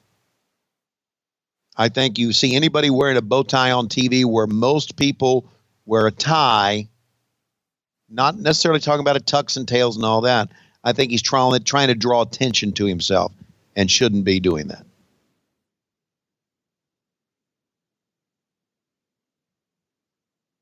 Who's he calling out here? Boy, he really dolled it up right, didn't he? Slim Jim colors. Look at this truck that's coming out, buddy. Are you ready for this? Well, they gave away a truck on this show. That was, we were talking about that. That was a drawing that we saw. Not that. This. Last year, we had 2 trucks on top, and it was the Giant, and it was Hulk Hogan. But look at this thing. The Macho shades, the Macho hat. It's a Macho Man monster truck, buddy. That's not the one they gave away? No, surely not. Well, they were saying the Macho Man monster truck. They're going to give, somebody's really got that? I think somebody does. I think that lady out of Michigan who won it really got that truck. And that's why they brought it out to show her. Well, fuck her. I want it. I'm going to drive that thing to work. Where is that at? You wouldn't drive that. Yeah, you would. Of course I would. Sure. Somebody would be like, is that your truck? I'd be like, oh, yeah. There goes Conrad. Boom, right through. Right through. Stop by and pick up Dave Silva on the way to the office. By the way, he's not assimilating well to the office. Really? Oh, he's got the worst fucking gas you've ever seen. Really? It's horrific. We share an office. Right. So we're getting ready for StarCast, and once StarCast is over, I'm going to kick him the fuck out. But fuck, dude, it is just, it's horrific. And what's funny is my cousin is like, oh, it's a shit smell in here. I'm like, yeah, it is. Well, refried beans are not good. Oh, here's the other thing he's insisted upon. He's correcting everyone on their pronunciation of a certain word. I want your take on, because I know you're a functional idiot. Like you say library, right? Yeah. And restaurant. But when you go to a restaurant and you decide to order nachos, they'll have the little chips, and then they'll put some cheese on there, and they'll probably put some meat. Right. But then they'll put a certain usually they'll put a certain type of pepper on there that's green. It's got seeds in it. What kind of peppers are those? Jalapenos. Now, a redneck would say jalapenos. Wait, I've never heard the called. Oh, well, jalapenos. There was a redneck at my house drinking light beers this past weekend, and he called it jalapenos. Really? But Dave Silva goes around correcting everyone. Look at that beautiful belt. You get your picture made with that and Sting in the red, white, and blue at StarCast, at starcast.com, and use the promo code Tony to save 50% off. When was the last time you saw Sting in the red, white, and blue, Tony? 1990. Bam. And I convinced him to dust it off. Let's go. So anyway, right. Here's the gimmick. He is insisting everyone pronounce it jalapeno. Jalapenos. So the way we rednecks are saying it now, it sounds like he's saying all up in yos. Jalapenos. So not P-E-N, but P-I-N. And the last is Y-O-S, like yos. And all up in instead of holla. Jalapenos. He's also trying to convince my wife to eat cow cheek, and he's pronouncing it babacoa. Seriously, we had a little football get together. We wanted to watch Auburn lose, real tired. We wanted to watch Alabama win, real tired. We wanted to watch Oklahoma lose, real tired. Nobody gave a shit what Georgia was doing, real tired. So we spent a whole football day. So we ordered a bunch of food or whatever, and had the usual, some ribs and some wings and some turkey and some chicken, pizza, the whole deal. And, she's like, what would you like?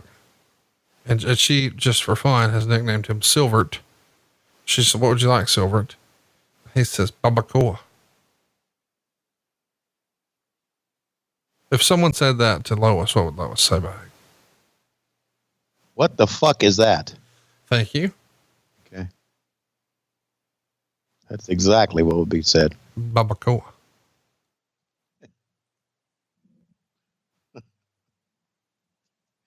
Well, you know what?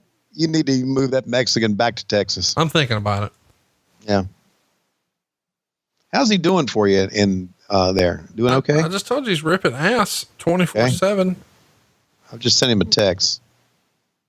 Well, he's probably too busy. He appeared on Cassio's Cut, which is probably up to like 3,000 downloads now. So go check out Cassio's Cut anywhere you enjoy podcasts. If you want to hear him talk to a fake psychic or his co-host or Dave Silva or Ronnie Lang from Atlas Security or me, he's really scraping the bottom of the barrel for guests. And it's reinforced that the guest format sucks a dick. Yeah, it does. It's just better when it's just me and you just making fun of hair pieces. Of course it is. I agree. That guest format I don't like, and I'm glad we don't do it. Yeah. I mean, cause think about it. We'd have to one day have Dave Silva as a guest. I know. And he told Silva, you got to create alter egos. So Silva has gone out and created 4 different alter egos, and he's going to do 4 appearances on Cassio's show as these different alter egos. So it's going to be like a month of Dave Silva. I'm sure between me and you and Jay-Z, that'll get 3 downloads. And we're never going to listen. We just hit the subscribe button. It's what we call a mercy subscribe. No, I wouldn't even subscribe to that shit. Well, here's how riveting the content is. They did a whole show where they just ate Little Debbie's. Now, let me be clear. It's not a video show. You just hear 2 fat dudes eating snack cakes. That's the show.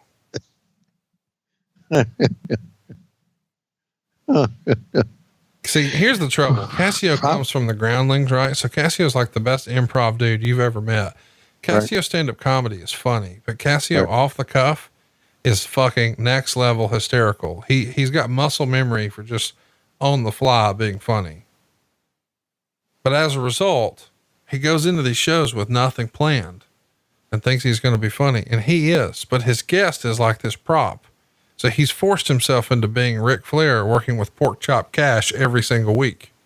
So he's got, I mean, that whole Flair could have a good match with a broomstick was an expression, but he's booking actual broomsticks. He had a fraudster on there recently. It was a what? A fraudster, a psychic medium. Oh, a fraudster. Got it. So all this chick tours the country and stands on stage and says, "Who in the room has a loved one who's passed away? Oh, I feel the energy over here. Someone knows someone who died in this area. Yeah. Someone who died in this area has a vowel in their name. I'm getting vowels. There was an A. Was there an A? Maybe it was a dad. Did someone's in the room's dad pass away?" It's like, oh my God, is this fucking real? Like, that's when I realized, you know, these people make millions of dollars, Conrad. Wrestling gets a bad rap. Yes. Because she is fleecing people who want to talk to a loved one who's passed away. And then she convinces them that she is connected with them somehow. And she can tell you what they're thinking for the low, low price of whatever the fuck's in your pocket. And it's, I would much rather go watch a pretend fight any day. Cause at least then I know these motherfuckers don't really hate each other and I'm just getting entertained. But when she starts saying, "I'm talking to your meemaw right now, and she wants you to know how much she misses you and loves you," and they're like, "Oh my God, that's what she would say." And it's like, that's every fucking meemaw, genius. Put your wallet up and get in your car and go buy liquor and deal with it the rest of the way the grown folks do. I love that. The low, low price. The low. They ought to do QVC shows like that. And you can get this for the low, low price of whatever the fuck's in your wallet.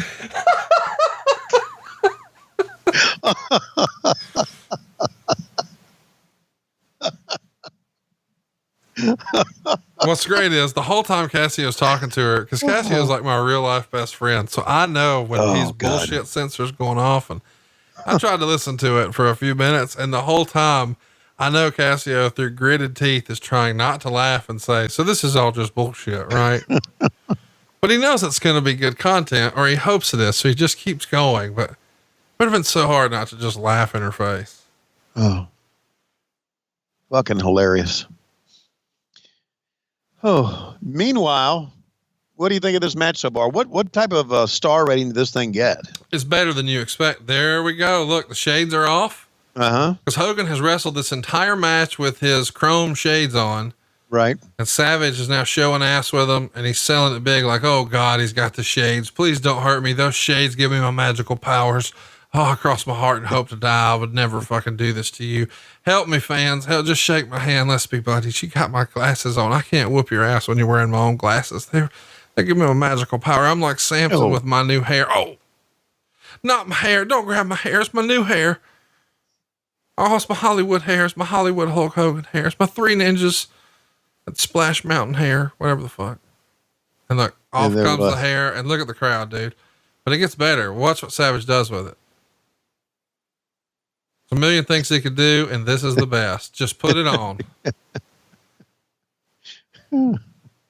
Randy was one of the greats, man. I think the way Hogan has it in the ponytail in the back. Now he's selling it. Oh God, my hair's gone.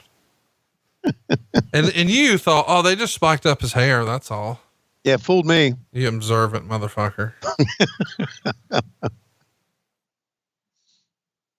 You know, I think Randy was one of the great workers of all time. Cause what he's doing right now is some Southern shit. That was like what they did in Memphis, and it was over. Right. And he could just do whatever needed to be done. He could figure out a way to do it. Now he's trying to stuff it in his mouth, $1 Million Man style. No. I was talking about more as, in-ring worker, in-ring performer. Oh, I am too, but I'm saying his versatility in that he could go out there and tear it up with, like, the match he had with Ricky the Dragon Steamboat, arguably one of the greatest matches of all time. Right. His feud this following year with DDP is filled with an intense rivalry, hard hitting, pulling no punches, just fucking getting it. But if he needed to do a more Hulk Hogan style, theatric, whatever, he could. Yeah. And he had great matches with Flair. And I think Savage is one of the more underrated. I think, I know that everybody, when they make their Mount Rushmores, they go to drawing money and influence in the business. But if you just had it for versatility, to me, it's like Bobby Heenan, Terry Funk, Macho Man. I mean, there's a second set of guys where you just want a spot on your roster for that guy. Yeah, that could, quote unquote, do it all. Do it all. Do it all, buddy. I mean, you look at what I was thinking about this weekend. Terry Funk is like the last great outlaw in wrestling.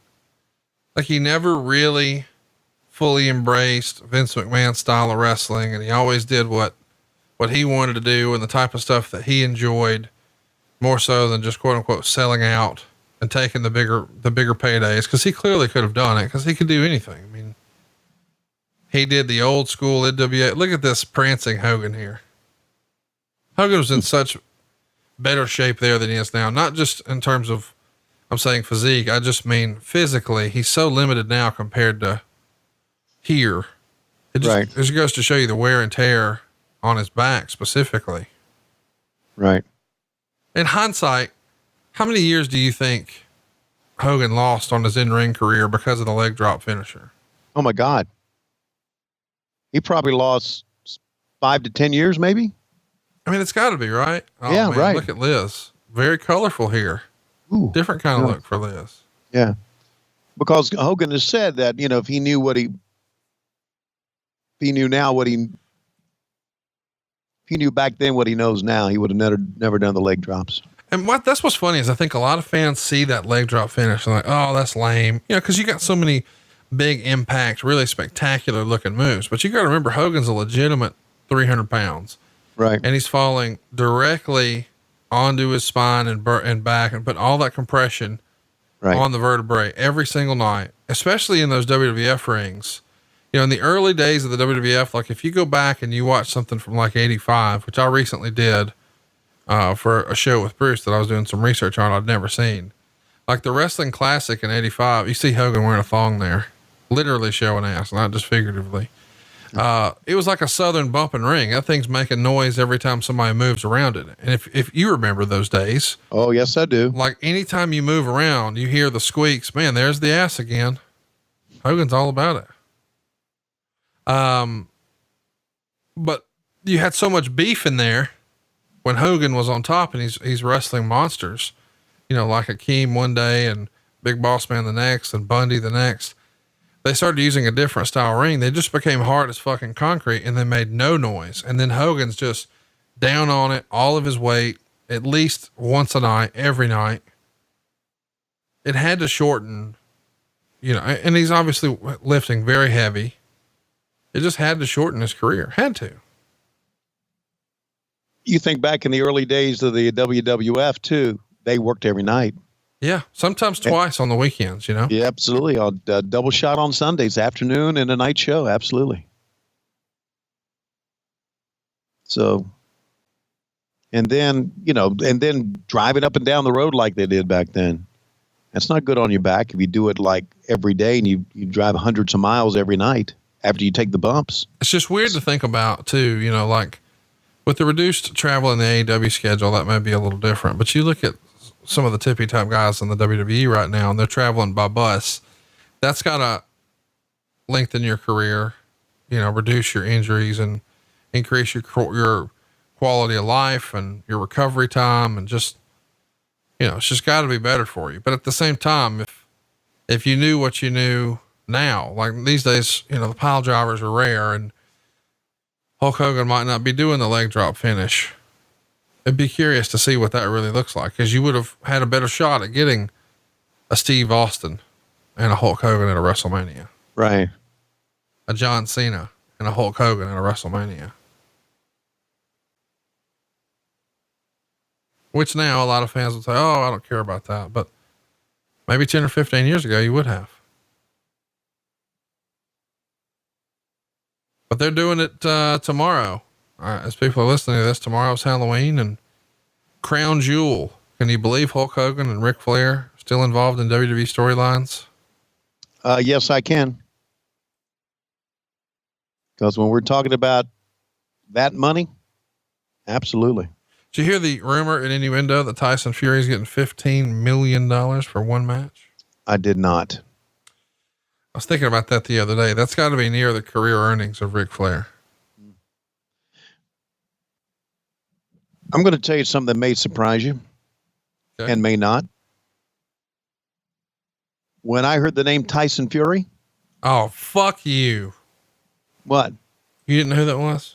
No, I said, who the fuck is he? I knew it. I guess if you're into boxing, which I guess you are, right? And you're into all the combat sports, you know who he is. I have no fucking idea who he is. Oh. I could not pick him out in a lineup. Who is he? He's the world champ, son. Really? Is he? Is he Mike Tyson? No. Are you being serious everybody right now? That everybody knew? I'm just telling you that boxing ain't what it was. Well, I'm not arguing that, but internationally it is. And he's undefeated.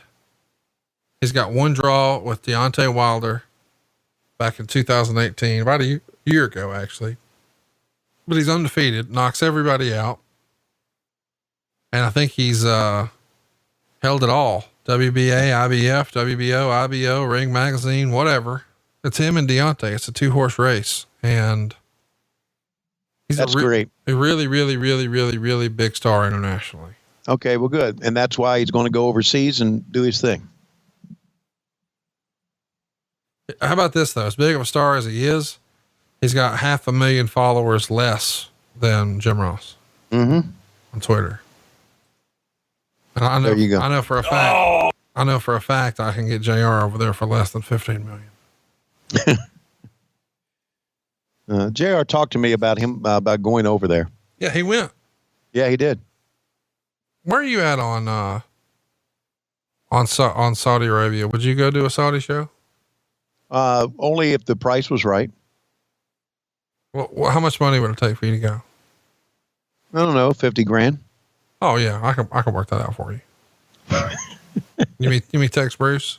No, don't, you stupid son of a bitch. Why not? There's still time. Look, I don't work for them. That's why not. Oh yeah. Oh yeah. Well, fuck, I'm over here still trying to get you jobs. You can't get me one with AEW.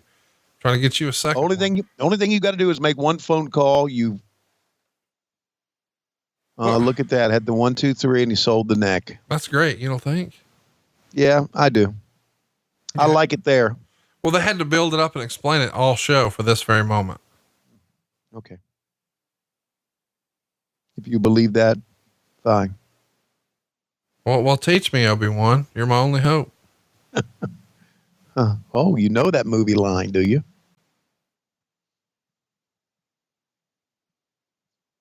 Go ahead with the gimmick. No, you're going to block it. Who the fuck was that reached in the ring? It looked like $1 Million Man Ted DiBiase. Oh, yeah. Okay. There you go.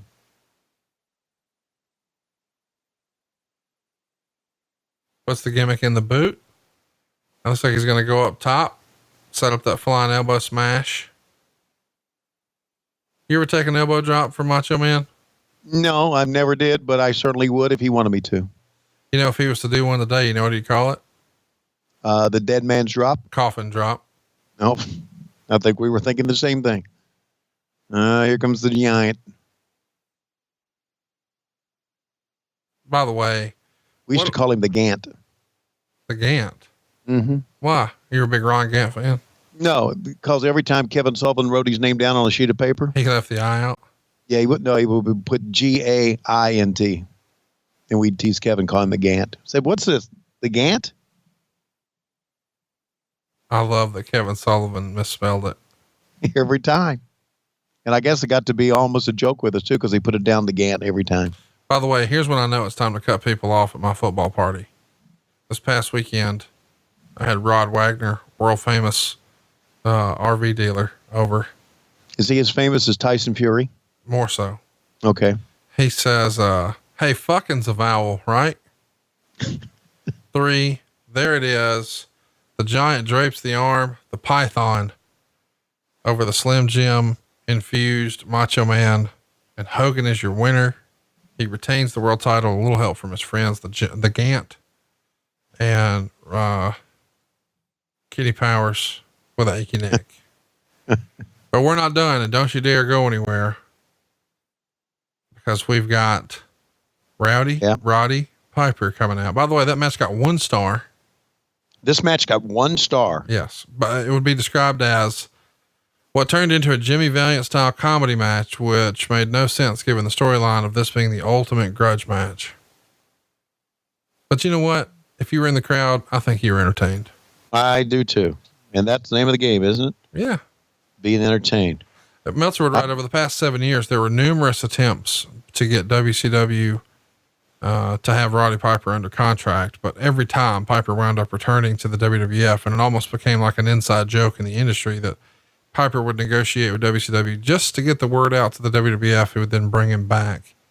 And Meltzer would say his deal appears to be to work 4 or 5 matches per year, tape about 15 interview appearances through the year.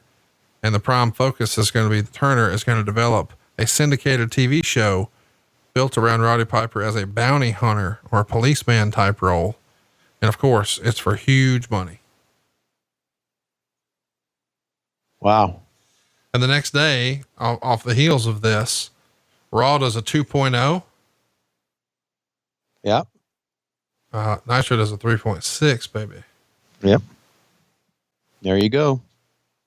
It's called Star Power.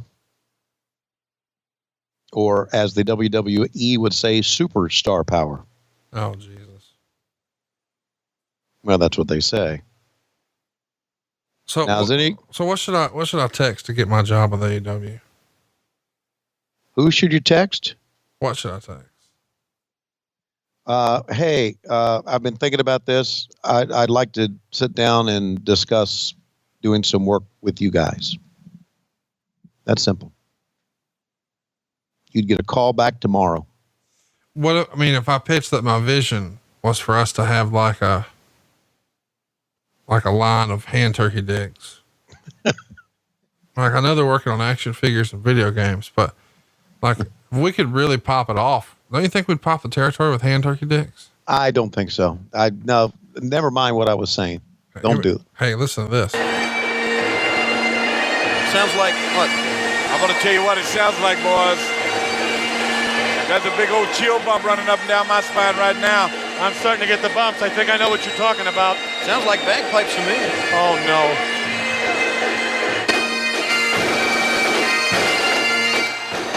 Wow! Would you look at this? Yes! You know who that is? My goodness! It's Roddy Piper! No doubt about it.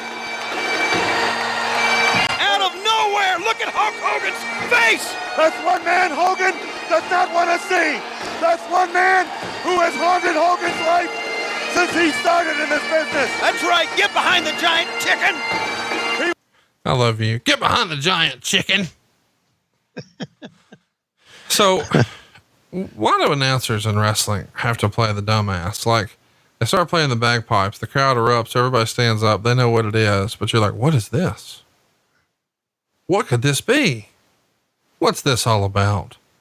Are those bagpipes? Why do you have to play like professional dumbass in order to be an announcer?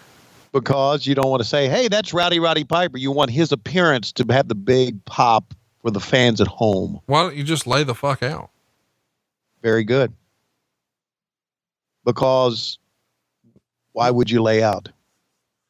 Well, because if it is a big appearance and you see everybody going nuts, why wouldn't you just let the sound tell the story? Why do you have to interject your little bullshit? Well, I don't know, Vince McMahon. Why don't you sit down? One of the things, if you work for AEW, I don't want you to do is produce fucking announcers. Okay. I'm going to be in your ear. No, you fucking ain't. Here's what I'm going to say. Plug Zanies. Plug supershowlive.com. Plug Zanies. Hey, tell them to use promo code Tony at StarCast and get 50% off. Talk about the turkey dicks. Hey, I think Private Party right now is a little sluggish because they're not sleeping on a purple mattress. They need to do what SCU's been doing, and that's use promo code. Give the promo code again, Tony. The promo code is, fuck it. Never mind. Is when? WHEN? No, what? W-A, I don't know. I don't remember it. Hang on.